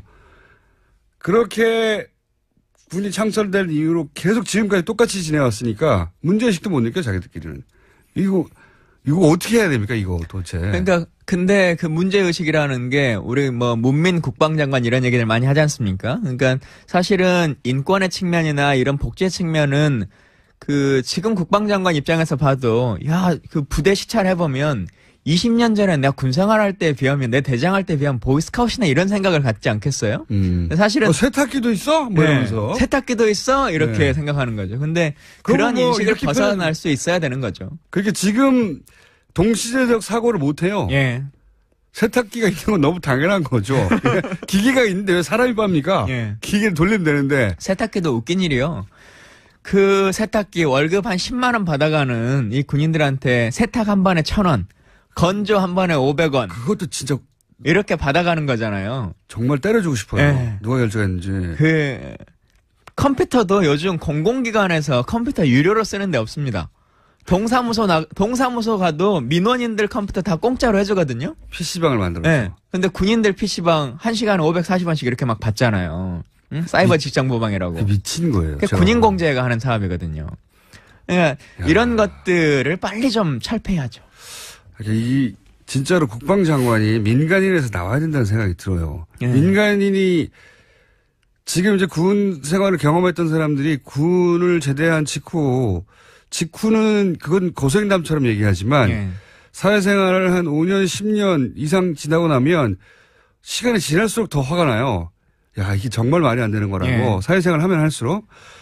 그러니까 민간 출신의 국방장관이 가서 이렇게까지 말이 안 되고 군이 돌아가고 있는지 전혀 익숙하지 않은 사람이 한번 확 뒤집어야지. 예. 사실 우리 군이 몇십 년간 군이 이제 전쟁하라고 있는 조직이잖아요. 6.25 이후에 그리고 베트남전 참전 이후에 그 사이사이에 군이 한 게 무엇입니까? 군은 전쟁을 안 했어요. 그래서 이런 뭐랄까 방산비리 모두가 다 그런 건 아니겠지만 이런 방산비리에 온상이 됐는데 군이라는 특성 때문에 아무도 제대로 통제를 못했거든요. 예. 그동안은 뭐 아까 보훈단체들이나 이런 단체들도 네. 적폐죠. 그런데 누구도 말하기가 껄끄럽고 그러니까 말하지 않고 넘어가 버리고 또 그동안 오랫동안 쌓여있었던 유착관계들 이런 걸 끊기 싫고 뭐 이랬었는데 자기도 혜택을 입을 수 예, 있으니까. 문재인 정부에서는 이런 것들 좀 확 끊어놨으면 좀 좋겠다는 정말 생각도 좀 단호하게 들고요. 했으면 좋겠어요. 예. 정말 단호하게. 또 사법부에서만 검찰개혁 뭐 이렇게 얘기하면서 연공서열 그리고 뭐 전관예우 이런 얘기를 하지만 사실 국방부처럼 전관예우나 학연이 센 데가 없잖아요. 검찰은 그래도 스카이가 중심이라고 해도 몇십 개 대학이 있어요. 네. 근데 육군은 육사 하나 있는 거 아닙니까? 그렇죠. 해군은 해사 하나 있고 평생 한 번 관계가 맺어지면 상하 관계로 예. 죽을 때까지 가는 거죠. 그리고는 그 처음에 시작된 소위 인간할 때부터 연공서열을 한 번도 넘어가 보지 못하는 그렇죠. 그런 관계에 있는 서열 구조이기 때문에 이것도 빨리 좀 타파해가지고 그래서 사실은 유럽 같은 곳에서 민간인도 아니고 아예 여성으로 예. 여성으로 국방장관을 막 갈기 시작했잖아요. 지금 EU에 있는 국가 중에 6개 국가가 여성 국방장관이고요. 그러니까요. 뭐 심지어는 임신한 상태에서 맞습니다. 사열받고 있는 사진도 많이들 보셨을 이유가 거예요. 있어요. 이유가 생각해 보면 그 눈으로 바라봐야 제대로 보인다는 거죠. 예. 근데 우리가 이분들은 정무적 판단을 하는 것이기 때문에 예를 들어 그 보건복지부 장관 하면 많은 사람들이 유시민 장관 이렇게 떠올리지 않습니까? 아니요. 근데 그렇습니다. 유시민 네. 장관이 의사 출신이냐, 뭐 약사 출신이냐, 아니죠. 사실 그렇지 않거든요. 네. 그런 의사 출신이 보건복지부 장관 된다고 훨씬 그 일들 다 잘할 것이냐, 그러지 않습니다. 그러면은 예. 김광진 의원님은 최초의 육사 회사 출신이 아닌 국방장관을 노리십니까? 아이고, 저는 군령권에는 별로 관심이 없고요. 군 네. 통수권에는 관심이 좀 있습니다. 일단 국방장관이라도 어떻게. 이게 사실 이 군납비리 문제는요. 이 해도 방산비리 문제는 너무 방대하고 너무 종류도 많고 그리고 아주 낮은 단계부터 시작돼가지고 끝이 없어요. 끝이. 예. 저희가 오늘은 첫 시간인데 이 방산비리 문제는 앞으로 계속 나올 것 같으니까 틈틈이 예. 모시려고 하거든요. 예. 그러니까 이 사례들 연구를 좀 구체적으로 해주세요. 그래서. 사례는 무궁무진한데요. 네. 사실 들어주시는 청취자분들이 이렇게 군대 얘기를 들으면서 웃고 다 넘어가 버리거든요. 원래 그냥 군대는 그래. 그렇지 라고 않다니까요, 이제. 네, 하는 생각들이 좀 많은데 네. 진짜 그렇지 않은 모습을 보여줘야 됩니다.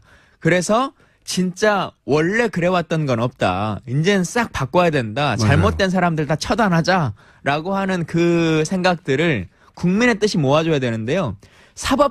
군대 사법부 이런 건 개혁하자. 윤일병 사건, 임병장 사건 나고 네네. 나서 라고 해서 국민 여론이 높을 때는 군대가 막 변화할 것처럼 얘기합니다. 네. 군사재판도 폐지하고 뭐 하겠다. 근데 여론이 조금 수그러드니까요. 잊어버리면. 그때 약속했던 거 단 한 건도 안 지키거든요. 그래요. 아니, 수통만 생각해보세요.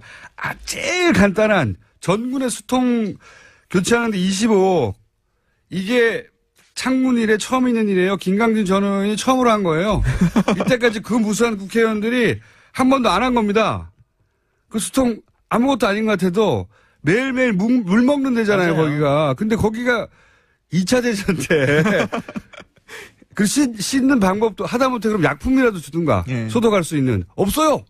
할 방법이 없으니까 하도 모래 넣어서 흔들고 막 비누 넣어서 흔들고. 그 모포도 실제 씻는 방법이 없는 거지 않습니까? 그러니까 일광소독 하잖아요. 그냥 그러니까요. 햇볕에 말리라고. 이 지금 군에 보급된 세탁기에 그 모포를 돌릴 수 없을 거거든요, 아마도. 그걸 돈을 받아 왜 군에서. 하면 할수록 열받아요. 이 군인 사병들은 인간 취급도 못하고 오히려 그 사병들을 돌을 빼먹는 기계로 생각하지 않는다면 어떻게 세탁기를 돌을 맞습니까? 예. 아니, 사병들이 거기서 사적 일을 했나요? 그것도 그 깔때기로 치자면 제가 전수 다 바꿨습니다. 예, 이제 더 이상 현재 계약 기간이 만료된 2017년 말이 되면 2018년부터는 세탁기 건조기 전부 다 국가가 지급합니다. 예. 그래요? 근데 왜 떨어졌어요? 그러니까 그 길거리 가서 막 이렇게 악수하고 막걸리 마시고 이런 걸 잘해야 되는데 네. 의정 활동을 너무 열심히 한 것 같아요. 자, 오늘은 뭐 예를 들어서 헬기 수리온이라든가 카이라든가 등장하는 방산비리 통영함이라든가 구체적으로 한 게 아니고 도대체 왜 이러냐, 구조가 왜 이러냐, 열받는다. 여기까지 좀 얘기했어요. 네. 원래 그 얘기하러 왔는데 앞에가 길어졌네요. 아니 이게 더 중요해요. 사람들이 피부에 와닿거든요. 수통 겨우 바꿔놨는데 아직 보급이 안 돼. 네. 이게 도대체 조직이 어떻게 된 거야? 이게 정상의 조직이 아니잖아요. 요 얘기를 저희가 방산비리 나올 때마다 전화 드릴 테니까. 알겠습니다. 아니 전화가 아니라 나와주세요. 왜냐면은 국회의원도 아니고 바쁘지 않으시잖아요. 나오는 출연료가 좀 더 높기 때문에 항상 나오겠습니다. 방산비리 전문 전 의원으로 아이고 저희가 사태가 터질 때마다 모시는 걸로. 예. 비리 전문 의원이면 안 되는데. 아니 이걸로라도 이름이 알려줘야죠. 알겠습니다. 예. 지금 이제 국회의원도 아니고 예. 요즘 뭐 하십니까 그럼? 요즘요? 예. 열심히 잘 놀고 우리 아이가 태어난 지 35일 돼가지고 열심히 해보고 있습니다. 그러니까 애는 계속 열심히 보시고요. 가끔 방산비리 때문에 방송에 나와가지고 예. 자세하게 쉽게 알겠습니다. 왜 이런 일이 벌어졌냐 자기 경험을 살려서 알려주십시오. 알겠습니다. 야 수통이 다 교체돼가지고 다 수통을 들고 있는 줄 알았더니 그게 또 손에 안 들어가는군요. 참네. 더불어민주당 김광진 전 의원이었습니다. 감사합니다. 예, 감사합니다. 예, 원래 화요일의 남자인데 예, 오늘은 패널 땜빵 하러 나왔어요.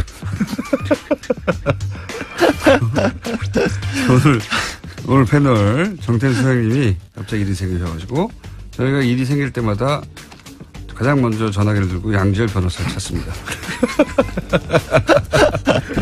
좋은 말로 할 때 땜빵 하시죠. 자, 오늘은 예. 그래도 본인 시간도 아닌데 땜빵으로 나오셨기 때문에 저희가 중앙마 이런 거 얘기 안 하고. 아니, 뭐, 방문 판매 마왕이라고. 방문 판매. 이미 스스로 자백을 했어요. 이제 수능이 되더라고요. 다도 얻어맞으니까. 안 때려주면 이상해. 네. 네. 땜빵 마왕. 갑자기 6시 20분에 전화를 해서 나와라. 그래서 네, 알겠습니다. 네, 어제 전화한 것도 아니고 오늘 새벽 6시 20분에. 새벽 6시 20분에. 정태수 소장님이 못 나온다고 하십니다. 그래, 그럼 양지열 변호사 불러. 그럼 보통 이제 이렇게 새벽에 하면 급하게 섭외했다고 다들 짜증내거나 자기가 너무 저렴하게 보일까봐 스케줄이 있다고 하거나 하나 양지열 변호사는 네 알겠습니다 하고 바로 그러지 말고 어제 중요한 문건 때문에 급히 바꿨다 이렇게 얘기해 주면 안 될까요 혹시? 네, 사실이 아닌데요 뭐. 제가 오늘 새벽에 전화하는 걸 봤습니다 옆에서. 네. 그럼 어떻게 하냐? 양지열 변호사가 있잖아요. 뭐지? 이건 이제 패널 땜빵까지. 예, 알겠습니다. 뭐 중요한 그래서 새벽에 전화하면 전화 안 받을 줄 알았어요. 아니 사실 제가 눈이 이제 좀 나이가 있어서 그런지 새벽에 잠이 안 와가지고 뉴스를 보고 있는데 갑자기 전화가 온 거예요. 그래서 당황했죠. 6시 20분에. 저희도 이 시간에 전화 안 받거나 받아 짜증낼 수 있다. 새벽부터. 눈 뜨고 있었어요. 예. 그랬더니 뭐 반갑게 알겠다고 달려가겠다고. 마침 문건 얘기하고 보고 있었어요. 뉴스. 알아서. 네. 자, 그래서 달려온 분입니다. 자, 캐비넷 문건 오늘 얘기해 볼까요? 네. 깜짝 놀랐죠. 민정수석실에서 발견된 문건이 있다라고 해서 청와대에서 전수조사를 해보겠다. 혹시 또 남아있는 게 있을까 싶어서. 더 훨씬 더 많이 남아있어요. 그랬더니 정말 어마어마하게 남아있었죠. 이번에 이제 정무수석실에서 한 1,300여 건이 남아있었고 2015년 3월부터 2016년 11월까지 정말 최근까지도 남아있었던 겁니다. 내용도 우리가 애타게 찾던 것들. 그렇죠. 그리고 간접적으로만 얘기를 했어요. 왜 간접적으로 얘기를 했냐면 지난번 민정수석실에서 발견된 건 자필 메모 이런 것들 위주로만 공개를 할 수 있었는데 이번에는 아예 수석 비서관 회의 공개 자료, 회의 업무 자료가 공식적인 업무 자료가 남아 있었던 거예요. 당시 이거를 기록한 기획비서관이 맞다, 이건 내가 기록한 게 맞다라고 인정을 했고 네. 그 기획비서관 같은 경우 지금 이제 청와대에서 일을 하고 있죠. 하고 있고 그 수석비서관 회의 내용 자체는 잘못된 게 없다라고 얘기를 하고 있지만 청와대에서 볼 때는 전체 연결 상황을 봤었을 때 여기서 삼성 얘기가 나오고 여기서 세월호 얘기가 나오고 여기서 무슨 블랙리스트 얘기가 나왔다는 거는 큰 틀에서 봤었을 때는 분명히 불법적인 것의 일부가 될 수 있다까지만 밝혔어요. 그러니까요. 구체적인 내용은 이제 검토를 하겠죠. 공개할 수 있는지 없는지. 그리고 이제 대통령 기록물이 아니냐. 네. 거기도 뭐 율사들이 있을 테니까요. 근데 그것도 제가 봤었을 때는 원래 공개하는 게 맞아요. 공개할 수 있는데 다만 정치적인 반발 같은 것을 막기 위해서 그냥 청와대에서 자중하고 있는 것 뿐인데 저는 이게 자중하는 게 맞는지 좀 판단을 좀 달리 해봤으면 좋겠어요. 지금 그럴 때가 아니거든요. 모조리 다 공개해버려요? 왜? 이건 대통령 기록물이라는 것 자체가 원래 법 1조에 뭐라고 되어 있냐면 국정 운영의 투명성과 책임성을 보장하기 위해서 만든 법이다. 그래서 6조인가 딱 공개함을 원칙으로 한다라고 되어 있어요. 기본적으로 그렇죠. 기본적으로 노무현 전 대통령이 왜 만들었냐면 각 정권 바뀔 때마다 자기네들끼리 다 문서 비밀로 해버리고 안 넘겨주니까 아니 이게 나라가 바뀐 거냐 정권이 바뀐 거지. 그래서 우리는 기록으로 남기겠다. 하나하나 다 기록하겠다라는 취지로 만든 거거든요. 노무현 전 대통령은 뭐 100만 건을 남겼죠. 그러니까 네. 좋은 취지에서 만든 건데 이걸 뒤집는 거예요. 자꾸 이걸 그래서 뒤집어서. 기록하는 사람이 엄청 고생했다지 않습니까? 그러니까 그래놓고 무슨 청와대 내에서 벌어지는 모든 일을 기록하라고 해가지고 사실은 제가 이거를 할 때마다 화가 나는 게 그것 때문에 가장 고초를 겪은 분이 또 노무현 전 대통령이었거든요. 본인들 남긴 기록 때문에. 본인은 좋은 취지로 남겼는데 그것 때문에 사법 만들었다고 또 뭐 빗대 그 행정관들 기소했었죠. 네. 얼마 전에 NLL 대화록 가지고도 문제가 됐었을 때도 초본 없었다고 그 사람들만 애꿎은 사람들 기소했었잖아요. 네. 결국 다 무죄로 밝혀지긴 했지만. 근데 취지는 그런 좋은 취지였는데 벌써 반론이 막 뭐라고 나오냐면 대통령 기록물이니까 공개하면 안 되는 거 아니냐는 식의 일부 언론에서 반론을. 애초 공개가 정신이고 일부 시한을 정해서 공개하지 않을 수 있는데 뭐 국가 그 해외 정상과의 어떤 문제라든가 국방, 뭐 안보, 뭐 개인적인 비밀 이런 것만 예외로 한 건데 원칙과 예의를 뒤바꾸는 주장들을 막 하고 있어요. 그래야지 거기서 나온 문건들이 자기한테 불리하게 작용하지 않을 수 있죠. 심지어 오늘 어떤 언론에 지금 이제 뭐 야권 의원 한 사람의 멘트를 빌려서 이렇게까지 났어요. 대통령 기록물의 입법 취지가 전 정권의 기록을 다음 정부가 보지 못하게 하는 게 입법 취지라고 그렇게 야의 코트를 따서 인용을 해놨는데 사실 아니다 전혀. 아니 생각을 해보세요. 전 정권의 기록을 다음 정권이 못 보면 이게 그러면 나라가 유지가 됩니까? 국가 연속성이 없어지는 거죠. 네. 국가 연속성이 생기라고 만드는 당연히 법안인데. 그렇죠. 그리고 이번에 나온 것들은 다 범죄 현장에서 쏟아져 나온 증거물들이에요. 자, 알겠고요. 네. 그러면 실제 그게 재판에 영향을 주려면 소정의 절차가 있지 않습니까? 그렇죠. 그 절차를 설명해 주십시오. 일단은 청와대에서 원본은 대통령 기록관으로 이관을 시켰고요. 사본들 중에서 필요하다고 생각되는 부분들을 정정합니다. 사본들을 다 특검에 넘겼어요. 네. 특검 같은 경우에는 현재 특검에서 기소해서 재판을 하고 있는 부분들이 있기 때문에 직접적으로 증거로 쓸 수 있는 부분들을 간추려서 증거로 제출을 하겠다고 했고 수사가 더 필요하다고 생각되는 부분들은 특검은 지금 수사를 안 하고 있거든요. 그러니까 검찰에 넘기겠다고 지금 했고. 공소유지만 하는 거죠. 공소유지만 하고 있으니까. 그런데 문건들 지금 벌써 2개를 합하면 1,700건 가량이 나온 건데 그 문건들마다 성격이 좀 다를 겁니다. 어제 새롭게 발견된 것들처럼 청와대 수석 비서관의 그 회의 자료 같은 경우는 아예 이것 자체가 공문서예요. 그러니까 바로 그거는 내용에 그러니까 재판에 도움만 된다고 치면 증거로 제출할 수가 있는 거고 그렇지 않은 문건들 같은 경우에는 과연 이걸 누가 만들었느냐. 작성자를 확인해야 됐고 작성자로부터 이 내용이 당신이 작성한 그대로 기록된 거를 받아가지고 제출을 해야 되고 그때도 상대방이 만약에 이건 인정 못한다고 하면 작성자를 불러서 증인신문을 해야 되는 과정을 이재용 부회장 변호인 측이라든가 박근혜 전 대통령 변호인 측이 증거를 인정 못하겠다고 하면 결국은 작성한 사람을 불러야 되죠. 근데 이게 굉장히 중요한 증거가 될 수 있다라고 보는 게 저는 그동안에 굉장히 많은 정황 증거들은 나왔어요. 왜 국민들이 이거를 충격적으로 안 받아들이냐면 내용들은 다 아는 내용이거든요. 그렇죠. 어차피 이렇게 했다며. 그리고 특검도 밝혔고 검찰도 밝혔거든요. 그렇게 상식적으로 받아들이고 있는데 다만 중요한 거는 실제 청와대에서 그런 일을 했다는 증거가 나온 적이 없어요. 내부에서는 이런 증거가 하나도 안 나왔어요. 수첩 정도가 물증으로 나왔죠. 안정범 접석의 수첩 정도가 나머지는 나왔고 진술입니다. 진술. 다 진술이고 바깥에서 그것도 진술도 이런 거죠. 블랙리스트면 문체부에 가보니까 블랙리스트가 있어. 문체부 직원이 우리는 위에서 지시를 받은 거야. 근데 위에서 지시를 했다는 증거가 없어요. 단적으로 문영표 전 보건복지부 장관도 국민연금을 동원해서 삼성의 합병을 도와줬다는 죄로 유죄 판결을 받았지만 법원에서도 이 사람이 왜 이런 행동을 했는지에 대해서는 행위 자체만 판정을 했지 지시를 받았냐 안 받았냐는 보류를 했어요. 밝혀내지 못했다는 근데 거죠. 그게 청와대에서 했다는 게 누구나 지금은 알고 있지만 그게 이번에 비로소 그걸 입증할 수도 있는 문서가 나온 것이고 그중에 그렇게 연결될 문서가 나올 가능성이 있다라고 청와대에서 밝힌 거죠. 모든 거에 다 삼성 관련됐고 세월호 관련됐고 블랙리스트 관련됐고 그 행위는 이런 회의 끝에 나온 행위가 아니냐. 그렇죠. 이 회의는 왜 했냐. 누가 지시해서 이런 회의를 했느냐.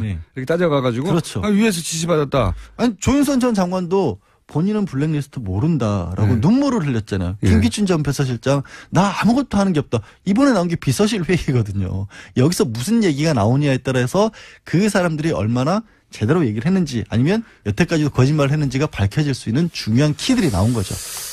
그러니까 그렇게 됐으면 좋겠는데 실제 그렇게 되기까지 몇 가지 장애가 있어요. 시간이 없다. 물론 그런 부분들로 있죠. 물론 당장에 이재용 부회장 같은 경우에는 8월 2일까지는 결심을 해야 재판을 마쳐야 8월 16일까지는 선고를 할 수 있다. 근데 이제 검찰 쪽, 특검 쪽에서 이렇게 새로운 자료가 나왔으니 연기해달라고 요청을 하겠죠, 아마도.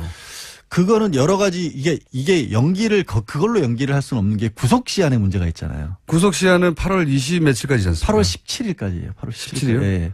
한 주라도 미뤄달라고 하죠. 아니, 그게 그런 식으로 안 된다는 걸 아시잖아요. 왜 전문 피의자께서 왜 그러세요? 아니, 특수 상황이라 그렇게 말할 수 있지 않을까? 혐의 사실을 추가할 만한 것들이 혹시라도 나온다라면 모를까. 지난번 정리라도 증언을 했으니까 그런 게 없으면 불구속 상태라도 할 수는 있겠죠. 근데 이제 구속 상태에서 끝내고 싶어 하겠죠. 근데 이제 그렇죠. 이제 증거 가치가 얼마나 크느냐에 따라 달라질 거고 한 가지 더 이제 가치가 있다. 박근혜 전 대통령 시간이 좀 있어요. 박 전 대통령은 시간이 그래도 있는 편이죠. 그런데 이제 이재용 부회장 같은 경우에는 시간도 촉박하고. 근데 이재용 부회장의 판결이 박근혜 전 대통령 최순실 모두에게 영향을 미치는 중요한 그 재판이란 말이죠. 굉장히 그러니까 줬다는 사람이 확실하게 준 거를 여기서 뇌물로 되면 그럼 나머지는 거의 이제 반자동이라고 볼 수가 있는. 그러니까요. 여기서 근데 뇌물죄 그래서 여기서 모두가 같은 편이 된 거 아닙니까? 박근혜 전 대통령은 그래서 이 재판에 증인으로 안 나가려고 구인장이 와도 구치소에 구인장을 보내는 경우가 어디 있어요? 구인장이 필요 없으라고 구치소에 넣어놓은 건데. 그렇게 보면 19일 날이 그래도 안 나와. 중요한 기점이 될 거예요. 일단 구인장을 그러니까 강제로 끌어올 수 있는 거를 일단 법적으로는 받아놨는데 집행된 사례는 없었거든요. 지금까지. 아니, 구치소에서 나 안 나간다는 사람이 없으니까요. 구인장이 언제나 부를 수 있으라고 거기다 구치소에. 그러니까 과연 구속영장이 그거 아닙니까? 그렇죠. 당시에는 도주의 위험이 있으니까 어디 못 가게 죄가 확정되지 않았는데 구속시켜 놓은 건데 지금은 그렇게 구치소에 있는 사람이 안 나간다고 하니까. 그렇죠. 또 한 번 구인장을 한 걸 발부했죠. 아니, 발을 다칠 수도 있잖아요. 그러니까 근데 구인장을 발부했는데도 안 나왔거든요. 지난번에도 사실은 발부했었는데 안 나왔거든요. 법을 완전히 무시하는 거죠. 몸이 힘드셔서 그런 거죠.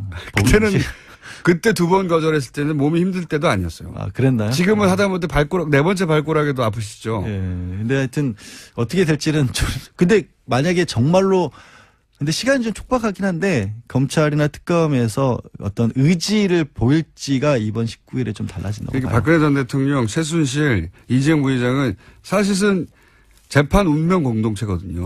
그렇죠. 그 첫 번째가 이재용 부회장이고 그래서 이재용 부회장의 재판에 불리한 증언을 절대 최순실 씨도 하지 않고 박근혜 대통령은 아예 가지 않는다고 하는 거란 말이죠. 근데 이제 근데 문서가 그거를 낄 수 있을지 일단 첫 번째는 이제 지난번 민정수석실에서 나온 것도 삼성 경영승계와 관련된 얘기들이 나왔는데 문제는 그거는 자필 메모였잖아요. 그리고 이제 돌아가신 분의 메모로 지금 추정이 되고 있어서 그와 관련된 비슷한 것들이 나머지 300건 중에 얼마나 들어있는지가 정말 어마어마한 관건이죠. 검토하고 있겠죠 지금 검찰에서. 그러니까요. 그 중에 결정적인 문건 한두 개가 나오면 이재용 부회장의 이제 재판에 이게 작용할 수 있을 것이라는 전망 하나 하고 우병우 전 민정수석이 근무 기간에 작성된 내용 때문에 본인은 이제 모른다고 하는데. 근데 어제 모른다고 하는 것도 저는 굉장히 우 전 수석이 그 전에 발언 치고는 많이 얘기를 했어요. 무슨 상황인지 모르겠다. 무슨 내용인지도 모른다. 물론 피고인으로서 이게 일단 검찰도 증거로 내밀지 않았기 때문에 내용 파악이 안 되는 건 당연한데 무슨 상황인지 모르겠다라는 것은 그동안 우병우 전 수석이 이 상황을 통제해왔던 어떤 것에 비춰본다면 굉장히 당황한 데서 나온 얘기예요. 진짜 뭐가 있는지 모르겠죠. 상황 파악이 안 되는. 왜냐하면 거기에 있어서는 안 되는 본인의 어떤 추가 기소가 가능할 만한 내용이 있을지도 모르잖아요. 그러니까 이거 정말 당황한 거예요. 이것들이 내가 다 지우라고 했는데 이거를 놔두고 나온 거. 본인은 휴대전화에 있는 것도 깡통으로 다 만들어놨는데. 제가 그래서 이 일은 어떤 우리가 흔히 비판하는 공무원 마인드에 의도치 않은 긍정적인 효과라고. 자기 캐비넷만 치우고 나오면서 남은 거다. 저는 그러니까 어떤 내부 고발 취지가 있었을 수도 있다고 봐요. 의도적으로. 반은 의도적으로 외면하고 남겨두었다. 네, 남겨둘 수도 있다. 저는 그렇게 생각하지 않습니다. 저는 그런 사례를 알아요. 실제로. 그런데 그건 자기 책상만 남겨야죠. 다른 책상은 어떻게 해요? 알겠습니다. 양지열 변호사였습니다. 내일 뵙겠습니다. 네, 도박판에서 판동이 다 떨어졌을 때 운행이라고 하거든요. 은호로. 자원을 다 없애버려라. 써서 시스템을 오링시키라. 이런, 오버라이트라고 생각을 하지만 그 단어가 좀 떠올랐습니다. 그리고 이제, 이런 문자를 주고받는 날 새벽에 이걸 삭제했잖아요. 문자. 예, 그렇죠. 보면은. 국정원이 그러니까 처음부터 공개할 생각이 없었던 거죠. 공개한다는 말은 페인트 모션이었고 그때 그 직전에 삭제하게 한 후에 그 책임은 임과장 혼자. 왜냐하면 개인 일탈로 얘기를 했으니까 혼자 지게 하는 걸로 미리 그림을 그려둔 게 아닌가. 임과장은 그 사실을 스스로는 몰랐지 않았을까. 지시대로 했겠죠. 예. 게다가 또 감찰 없었다라고 국정원이 기존에 해명한 바가 있는데 하지만 7월 17일 저녁 전화를 보면 감사관실에서 찾는다라는 문자가 있습니다. 임 과장은 아마 이제 상관의 지시에 따라 삭제하라니까 삭제하고 그 부분은 네가 책임지는 거 해라라고 한 것 같고 그 책임이 이런 사망으로 이어질 줄은 저는 임 과장 본인도 몰랐을 거라고 봅니다. 유서를 봐도 그렇고 그런 의혹이 지금 있는 거죠. 그리고 이 문자를 통해 드러나는 건 아니지만 이제 이 특종이 나온 김에 확실히 다시 짚어두자면 당시 국정원은 이 이탈리아 해킹 프로그램이 북한 감시용이라고 그러거든요. 그렇죠. 절대 내부 민간에 사용하지 않았다고 했습니다. 민간인 사찰이 아니었다. 혹은 뭐 선거 개입용이 아니었다. 그런 얘기를 했는데 당시 유출됐던 이탈리아 본사하고 주고받은 이메일을 보면 카톡 얘기가 나와요. 카톡 감청하는 것은 얼마나 진도가 나갔느냐. 그리고 삼성 갤럭시 신형폰. 최신형 핸드폰에 대해서 이야기했죠. 이것도 되느냐 계속 물어요. 그러니까 이게 북한이 갤럭시 수입해서 거기서 카톡을 쓰나요? 만약 북한이 진짜 카톡을 쓰면 이런 감청 프로그램을 어렵게 해외에서 수입할 필요가 없어요. 카카오 본사에서 카톡 서버를 보면 되죠. 말이 안 되는 소리예요, 이게. 말도 안 되는 소리죠. 그걸 왜 어렵게 이런 외부 프로그램을 사서 북한에 막 해킹을 해가지고 휴대폰을 그렇게 합니까? 카톡 쓰면 카톡 서버 보면 되지, 그냥, 우리나라에서. 영장 청구를 하든지, 간첩이라고. 어쨌든, 당연히 국내 사찰용이라고 추정한 게 합리적인데, 예. 그때는 정권도 이거를 덮으려고 했던 거고, 예.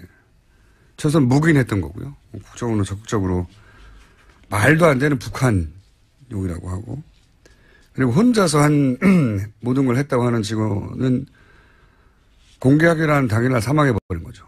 다 삭제하고. 정말 이상한 사건이고 희대의 사건인 것이 국정원이 조직 차원에서 한 일을 은폐하기 위해서 심지어 국정원 내부 직원에게 책임을 떠넘기고 죽음에도 이르게 한 희대의 사건이죠. 그 과장님 무슨 죄가 있겠습니까? 임 과장이 시킨 대로 하면 안 돼. 자, 이 사건은 굉장히 저는 큰 사건이고 앞으로도 계속 저희도 보도하고 많은 곳에서 추적해야 되는 사건이라고 생각합니다. 다음 뉴스는요?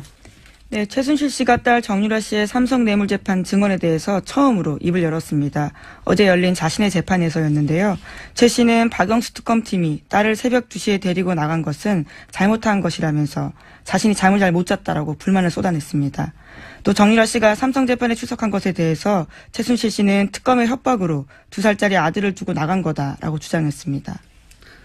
뭐 최순실 씨 입장에서 이렇게 말할 수밖에 없죠. 그러니까 CCTV를 공개하지 말았어야 된다니까요. 그 차를 향해서 그렇게 향해서 뛰어가는 것을 보고 보쌈이라고. CCTV만 안 나왔어도 이제 이런 얘기를 보면 혹시 끌려갔나? 네? 잠깐 얘기하러 나왔다가 뭐 잡혀갔나? 보쌈 당했나? 생각할 수도 있는데 보쌈이라고 해놓고 그렇게 차를 향해서 뛰어가는 장면을 공개를 해버리면 어쨌든 최순실 씨와 정유라, 장시호 셋의 머리 싸움이 한참인 것 같아요. 셋의 머리 싸움이. 예. 처음엔 장시호 씨가 정유라 씨와 가까웠다가 그리고 그 정유라 씨와 엄마 최순실과의 갈등이 있다가 최순실의 이제 되치기 장시호와 둘이 싸워라. 돈은 장시호가 가져갔다. 여기까지 진척이 됐고 이때 얘기하는 돈은 그 삼성동 금고에 있었던 전 대통령 사저 말씀하시는 사저에 거죠? 있었던 그 돈을 의미하는 거라고 제가 취재한 결과 정유라 씨는 그렇게 말했다고 하는데 특검 쪽에 근데 이제 저는 여기서 한 가지만 더 짚고 싶은 것은 이 금고를 최순실 씨가 장시호 씨에게 먼저 언급한 거거든요. 아예 블랙리스트에 올라가 있었습니다. 지난번 나왔었는데요, 보도가요. 네. 제 이름도 있었습니다. 자, 다음 뉴스는요? 네, 청와대는 이번 정부 문건 작성 관련해서 특정인이 작성했다라는 것도 알려줬었는데요. 기획비서관, 그러니까 박근혜 정부의 기획비서관이 작성했다라는 겁니다. 그런데 그 인물은 현재 국무조정실장이거든요. 좀 작성자가 특정됐기 때문에 전문 증거로서의 능력을 좀 인정받을 수 있지 않을까 싶습니다. 일부 문건이겠죠. 모든 건 아니고. 예, 그렇습니다. 200건 정도요. 근데 또 한 가지 이제 좋은 점은 뭐냐면 청와대에서 이렇게 비서관급들 근무했던 분들은 대부분 공무원들이에요, 또. 그러다 보니까 지금도 현직으로 있어요. 그러니까 조사가 실제로 그렇게 어렵지 않다. 예. 해당 공무원 그 보직에 있던 사람들에게 어떻게 된 건가, 본인이 작성한 게 맞는가 확인하는 게 그렇게 어렵지 않다. 이렇게 되면 이제 이 작성 시기에 근무한, 우병우 전 민정수석 같은 경우에 지금까지 기소된 혐의들로는 사실 유죄도 나기 어렵고, 나와봐야 벌금 정도거든요. 예. 근데 기억해 보시면 최순실 게이트의 시작은 우병우 전 민정수석으로부터 시작된 겁니다. 우병우 전 민정수석과 조선일보에. 네, 속칭 넥슨 땅 보도 사건이었죠. 네, 조선일보가 대립각을 세우면서 긴장이 고조됐었는데 그때 첫 번째 라운드는 조선일보가 졌죠. 예, 그래서 깨갱하고 사라진가 했더니 미르재단, 예, 건물이 나오고 하면서 터진 건데, 그러니까 첫 시작이 우병우 민정수석이었는데 우병우 민정수석은 사실상 아주 가벼운 정도 처벌밖에 예상이 되지 않는데 유죄가 난다 하더라도 이게 이제 추가 기소의 출발점이 될 수도 있다, 이런 문서들이. 네, 그런 전망이 많아요. 네. 어제 법정에 나와서 재판받으러 나왔었는데 기자들이 관련해서 물었습니다. 그러자 우병우 전 수석은 언론 보도를 봤습니다마는 무슨 상황인지 무슨 내용인지 알 수가 없습니다라고 대답했습니다. 최순실 씨도 뭐 언론 보도 보고 알았다고 하는 분이니까요. 네.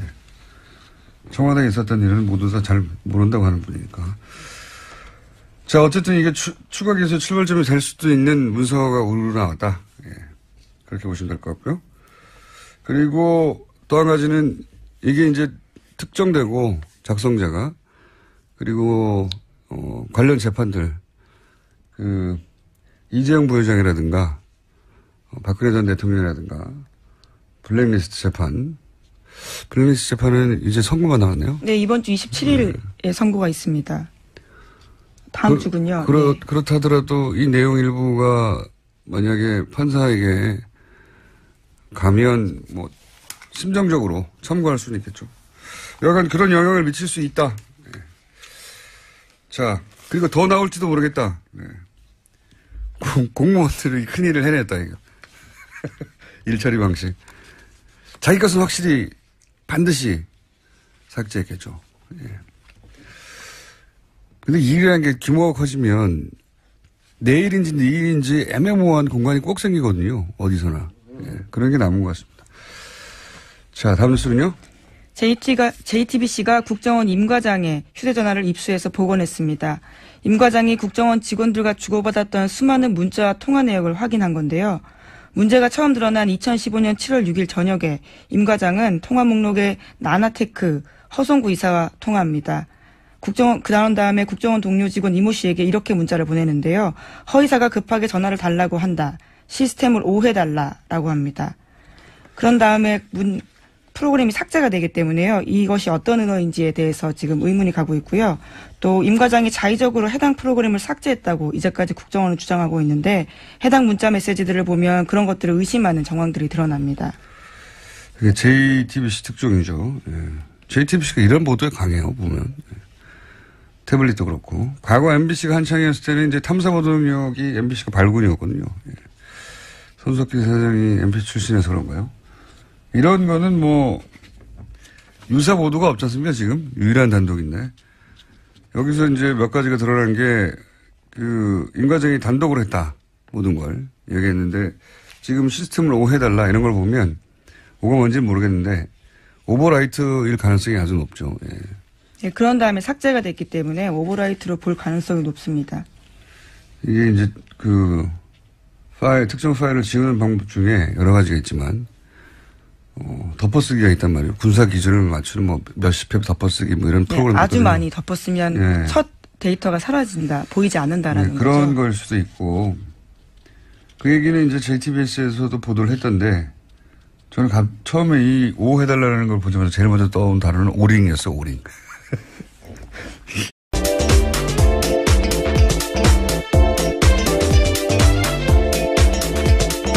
시사인의 김은지입니다. 네. 김은지 기자도 이 미인도 사건을 아시죠? 네, 알고 있죠. 이상한 사건이에요. 이렇게까지 관심을 가지실 줄은 몰랐습니다. 아니, 이제 너무 오래됐잖아요. 그리고 특이한 지점은, 작가가 살아 생전에 왕성한 활동을 하고 기억력에도 아무 문제가 없을 때 내 그림은 아니다. 그러면 보통 끝나거든요. 이 위장 논란은 작가가 사망한 이후에 보통 일어나는데, 예. 이상한 사건이에요. 그래서 물론 기억력의 문제거나 성격의 문제일 수도 있지만 또 한편으로 만약에 진짜로 위작이라고 하면 26년간 작가가 아니라는데도 그걸 덮어왔지 않습니까? 뒤엎어왔지 않았습니까? 굉장한 힘이죠. 그 힘이 뭔가 저는 궁금해서 계속 관심을 가지고 있습니다. 자, 이제 조만간 판결이 날 것도 같아요. 이제 국회에서도 관심을 가지고. 예. 자, 첫 번째 뉴스는요?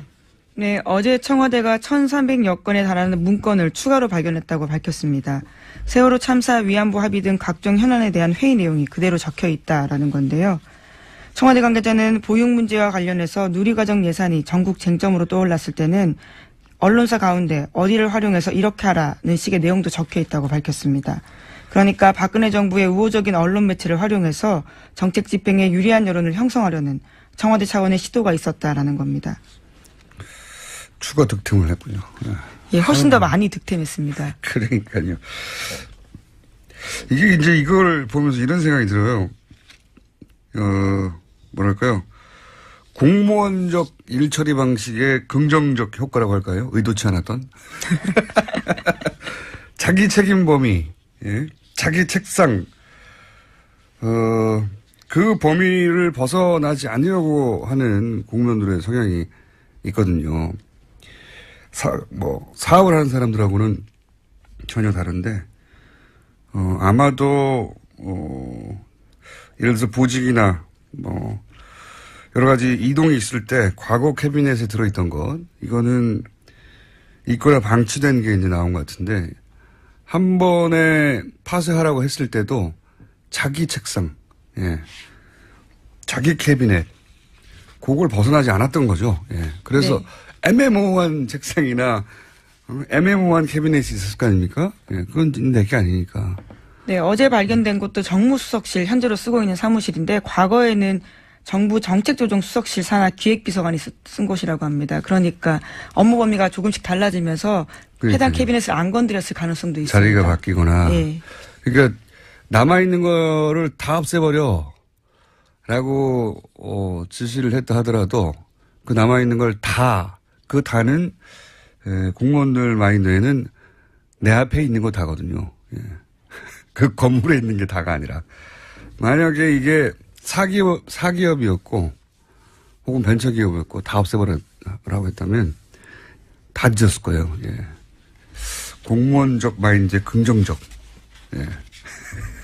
얘기지 않았던 긍정적 효과였다. 예. 그렇게밖에 설명이 될 수 없죠. 이렇게 많이 나온 거는 한두 건도 아니고. 네, 오늘까지 계속 조사하겠다고 했으니까요. 추가로 또 뭔가 발견될 가능성도 있습니다. 지금까지 나온 게 이제 한 1,000몇백 건인 거 않습니까? 예, 어제 1,300건이었고요. 또 지난주 금요일에 300건이었으니까 합치면 1,600건 정도 됩니다. 2,000건이 될 수도 있겠네요. 예. 건수가 중요한 게 아니라 당시가 지금 이 문서가 작성된 기간으로 파악되는 이 당시가 최순실 게이트가 막 점화되는 시점. 예. 그리고 우병우 전 민정수석 일했던 시점이거든요. 네, 2015년 3월 2일부터 2016년 11월 1일까지 어제 발견된 것들은 시점이 그렇습니다. 그러니까요. 그래서 지금 국정농단으로 이제 문제시되고 있는 뭐 삼성 경영권 승계 문제나 블랙리스트나 위안부 문제나 세월호 국정교과서 이런 논의가 한참 있을 때였고 청와대 내에서 그러다 보니까 관련 내용이 우수수 터지고 있어요. 예. 네, 그런 내용 다 쓰여 있다라는 겁니다. 그리고 이제 언론사 이런 문제를 언론사 가운데 어디를 활용해서 어떻게 하라. 그리고 언론사를 이렇게 마음대로 부리고 싶은데 지상파를 어떻게 그냥 돕겠어요. 예. 근데 보면 항상 보수 정권에서는 이런 언론과 권력과 언론의 협조를 넘어서는 밀월, 예. 뭐 부역이라고도 표현하고 하는데 항상 있었어요 보면. 특이하죠. 보수 정권은 언론사를 이렇게 끼고 가는 것을 기본으로 생각했던 거예요. 부끄러운 일이죠. 시사에는 연락이 없었나 보죠. 국회의기라고 했으니까 예, 다른 얘기 전에 그러면 전공 분야 베를린 선언 이후에 정부가 군사회담, 적시적 회담 동시 제안을 했어요. 이 제안에 대해서 어떻게 생각하십니까? 아주 시의적절하게 저는 잘했다고 생각합니다. 북한 전문가신데 북한이 여기에 호응하고 나올까요? 글쎄 당장에 호응하기는 어려울 겁니다. 그렇지만은 우리 정부의 이러한 군사회담, 적십자회담의 제안에 대해서 생각하는 기회를 갖고 지금 현재 자기들의 상황이 결코 유엔 안보리 제재, 특히 중국의 제재가 조금 더 가속화되면은 견딜 수 없거든요. 그러니까 여러 가지를 생각하는 그러면서도 우리가 또 받을 수 없는 그러한 것을 역제안할 수 있다. 저는 그렇게 봅니다. 혹시라도 예, 문재인 정부에서 대표님에게 평양에 좀 다녀오라고 제안을 하면 어떻습니까? 저한테 다녀오라고 하겠어요? 김충수한테 다녀오라고 하지. 아니 대표님이 그쪽 전문가시니까 예. 그런 제안은 응하실 수도 있죠. 그런 내용의 제안이라면. 그러한 제안을 하면은 저는 뭐 협력할 자세를 가지고 있습니다. 그렇지만은 제가 이명박 박근혜 정부 때도 계속 얘기를 했지만 북한에서는 아마 문재인 대통령의 가장 최측근 그리고 5년 임기를 같이 함께 할 수 있는 문재인 대통령의 음성을 듣고 싶어 할 겁니다. 그렇기 때문에 그러한 분이 특사로 가면은 저 같은 사람은 옆에서 도와줄 수 있지 않을까 이런 생각을 해봅니다. 근데 뭐 대북 문제에 있어서는 대표님이나 문재인 정권이나 크게 길이 다르지는 않아 보여서요. 예. 똑같습니다. 그러니까요. 그래서 제가 여쭤본 것이기도 하고. 뭐, 최근 이야기부터 시작했으니까 이제 그러면 최근 이야기부터 거꾸로 거슬러 올라가 보자면, 예. 홍준표 대표가 결국 그 여야 영수회담에 안 갔어요. 이 문제는 어떻게 보십니까? 저는 홍준표 대표가 가야 된다고 봅니다. 가서 홍준표 대표가 하실 말씀을 대통령께 다 하시고 또 대통령의 말씀도 들어보는 것이 원칙이지 정치를 살리자, 소통을 강조하면서 대통령의 모임에 가지 않는 것은 옳지 않다 이런 생각 같습니다. 왜 안 갔을까요? 여러 가지 이유를 대던데요. 네, 진짜 이유가 뭐였을까요? FTA를 반대했는데. 예, 뭐 그런 것들은 다 핑계인 것 같고 진짜 이유가 있었을 텐데, 그죠? 핑계라고만 볼 수 없을 거예요. 또 그분의 주장은 주장대로 우리가 이해를 해줘야 되니까. 그리고 뭐 지난 대통령 선거 때의 앙금 이런 것들이 남아 있겠죠. 그렇지만은 예. 저는 그건 선거는 선거고 또 끝난 거 아니에요. 가장 큰 민주주의는 승복입니다. 예. 승복하고 대통령으로서 성공할 수 있도록 도울 것은 돕고 또 야당이니까 견제할 것은 견제해야지 무조건 가지 않겠다. 이러한 것은 또 다른 야당들이 자기하고 맞지 않으니까 안 가겠다. 이건 국민 의사를 무시하는 행위라고 저는 봅니다. 알겠습니다. 아직 뭐 열리진 않았는데 예, 불참한다고 해서 제가 좀 잘 되겠죠.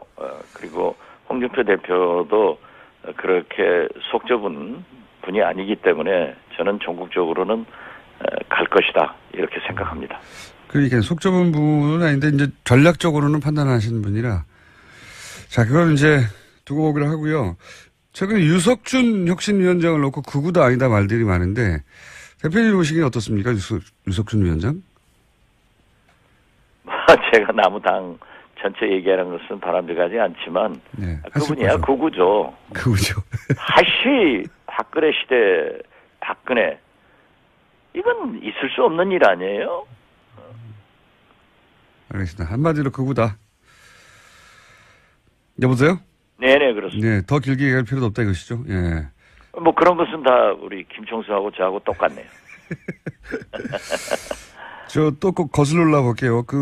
이번 8월 27일 전대 차기 당대표 후보로 이제 정동영, 천정배, 원외로는 김한길, 문병 이렇게 4파전일 걸로 보도되고 있던데 혹시 이분들 중에 개인적으로 지지하시는 후보 있으십니까? 제가 이따 가더라도 이렇게 공개적으로 얘기할 수 있는 입장은 아니고요. 예. 그렇죠. 메모를 직접 적어줬죠. 둘 다 구치소했을 예. 때. 검찰 조사를 받을 때 손에다가 글씨를 써서 계속 이야기를 한 겁니다. 그러니까 정유라는 이제 이 돈으로 예, 부양하도록 하라고. 근데 당시까지만 해도 최순실 씨가 장시호 씨를 100% 신뢰했다는 거죠. 예. 지난해 12월이니까요. 평생 먹고 살 돈이 거기 있다고 말을 해줬으니까. 그런데 제가 장시호 씨 관련해서 장시호 씨 태도 변화, 특검에 협조하는 태도 변화를 보면서 이건 돈과 관련이 있을 수도 있다. 그런 가능성도 한번 특검이 따져봐야 한다고 했을 때 그 돈은 장시호 씨가 구속 수감이 되기 전 한동안 검찰에 잡히지 않고 행방이 모연했잖아요. 예.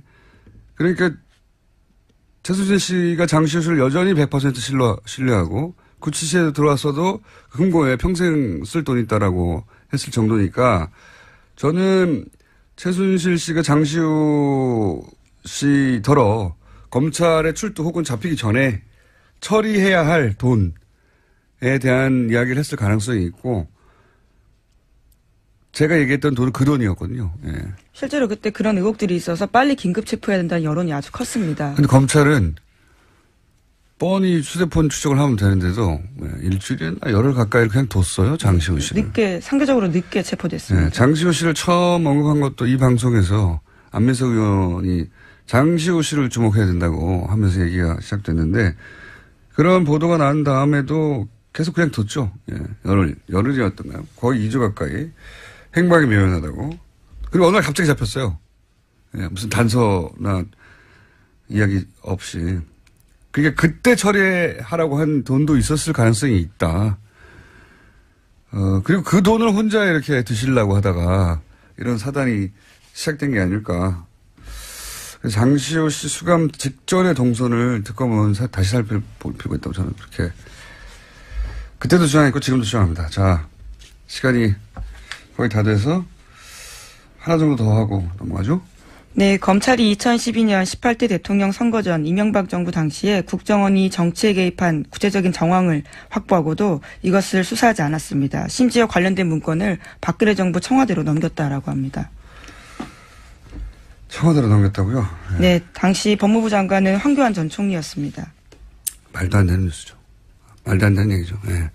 수사라고 했더니 수사는 안 하고 수사의 대상이 되는 사람에게 이걸 넘겨버린 거 아닙니까? 예. 박근혜 전 대통령의 당선을 위해서 국정원이 댓글 사건을 일으켰고 그 댓글 사건을 수사를 받고 있는데 그 자료를 압수한 다음에 박근혜 전 대통령 쪽에 넘겨버린 거 아닙니까? 없애버린 거죠? 말하자면. 당사자가 그렇죠. 원본 없잖아. 그대로 청와대에 준 거니까요. 예. 이거는 댓글 수사팀에 보냈어야 되는 거죠? 윤석열 팀이나 최동욱 전 검찰총장에게 보냈어야 할 게 글로 안 가고 청와대로 갔다는 얘기입니다. 이걸 누가 결정했겠어요? 예. 당시 검찰이 이걸 압수수색한 다음에 넘기려면 검찰총장 아니면 법무부 장관이겠죠. 그렇죠. 직접 지휘를 하니까요. 네. 당시 법무부 장관이 황교안 법무부 장관. 검찰총장이 누구였죠? 2013년이었으면 최 총장 때입니다. 최동욱 총장이요? 최동욱 총장은 몰래 넘겼다니까. 그리고 이제 김진태 총장으로 바뀌게 된 시점인데 언제 넘겼는지는 정확하게 특정되어 있지는 않습니다. 이 사건도 사실은 다시 수사할 만한, 누가 넘겼는지 따져서 수사할 만한 사건이고요. 방산비리 어제 얘기도 나왔었는데 오늘도 방산비리 뉴스가 있긴 있군요. 시간이 다 돼서. 예. 어제 얘기 나왔던 카이. 예. 여기서 직원, 차장의 처남한테 돈을 몰아줬다 이런 얘기죠? 네, 일감 몰아주기로 100억 정도에 넘는 부당 이득을 챙겼다라고 합니다. 100억이면 혼자 끌고 갈 수가 없어요, 이게 비자금이 아니겠는가. 누군가한테 이 돈이 넘어간 게 아니겠는가. 이런 의혹을 가지고 있는 것이고, 요거를 잠깐 언급한 이유는 저희가 이제 어제 방산비리 얘기하다가 방산비리는 극형에 처해야 한다고. 예. 수통. 2차 세계대전 말미에 쓰던 수통을 우리 군이 계속 썼거든요. 몇 년 전까지만 하더라도. 그 수통을 바꾼 사람이 있습니다. 네. 아십니까? 누군지?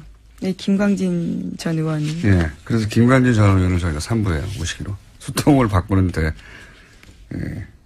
얼마나 들었고 얼마나 힘들었는지. 수통 바꿀 수 있으면 다 바꿀 수 있거든요.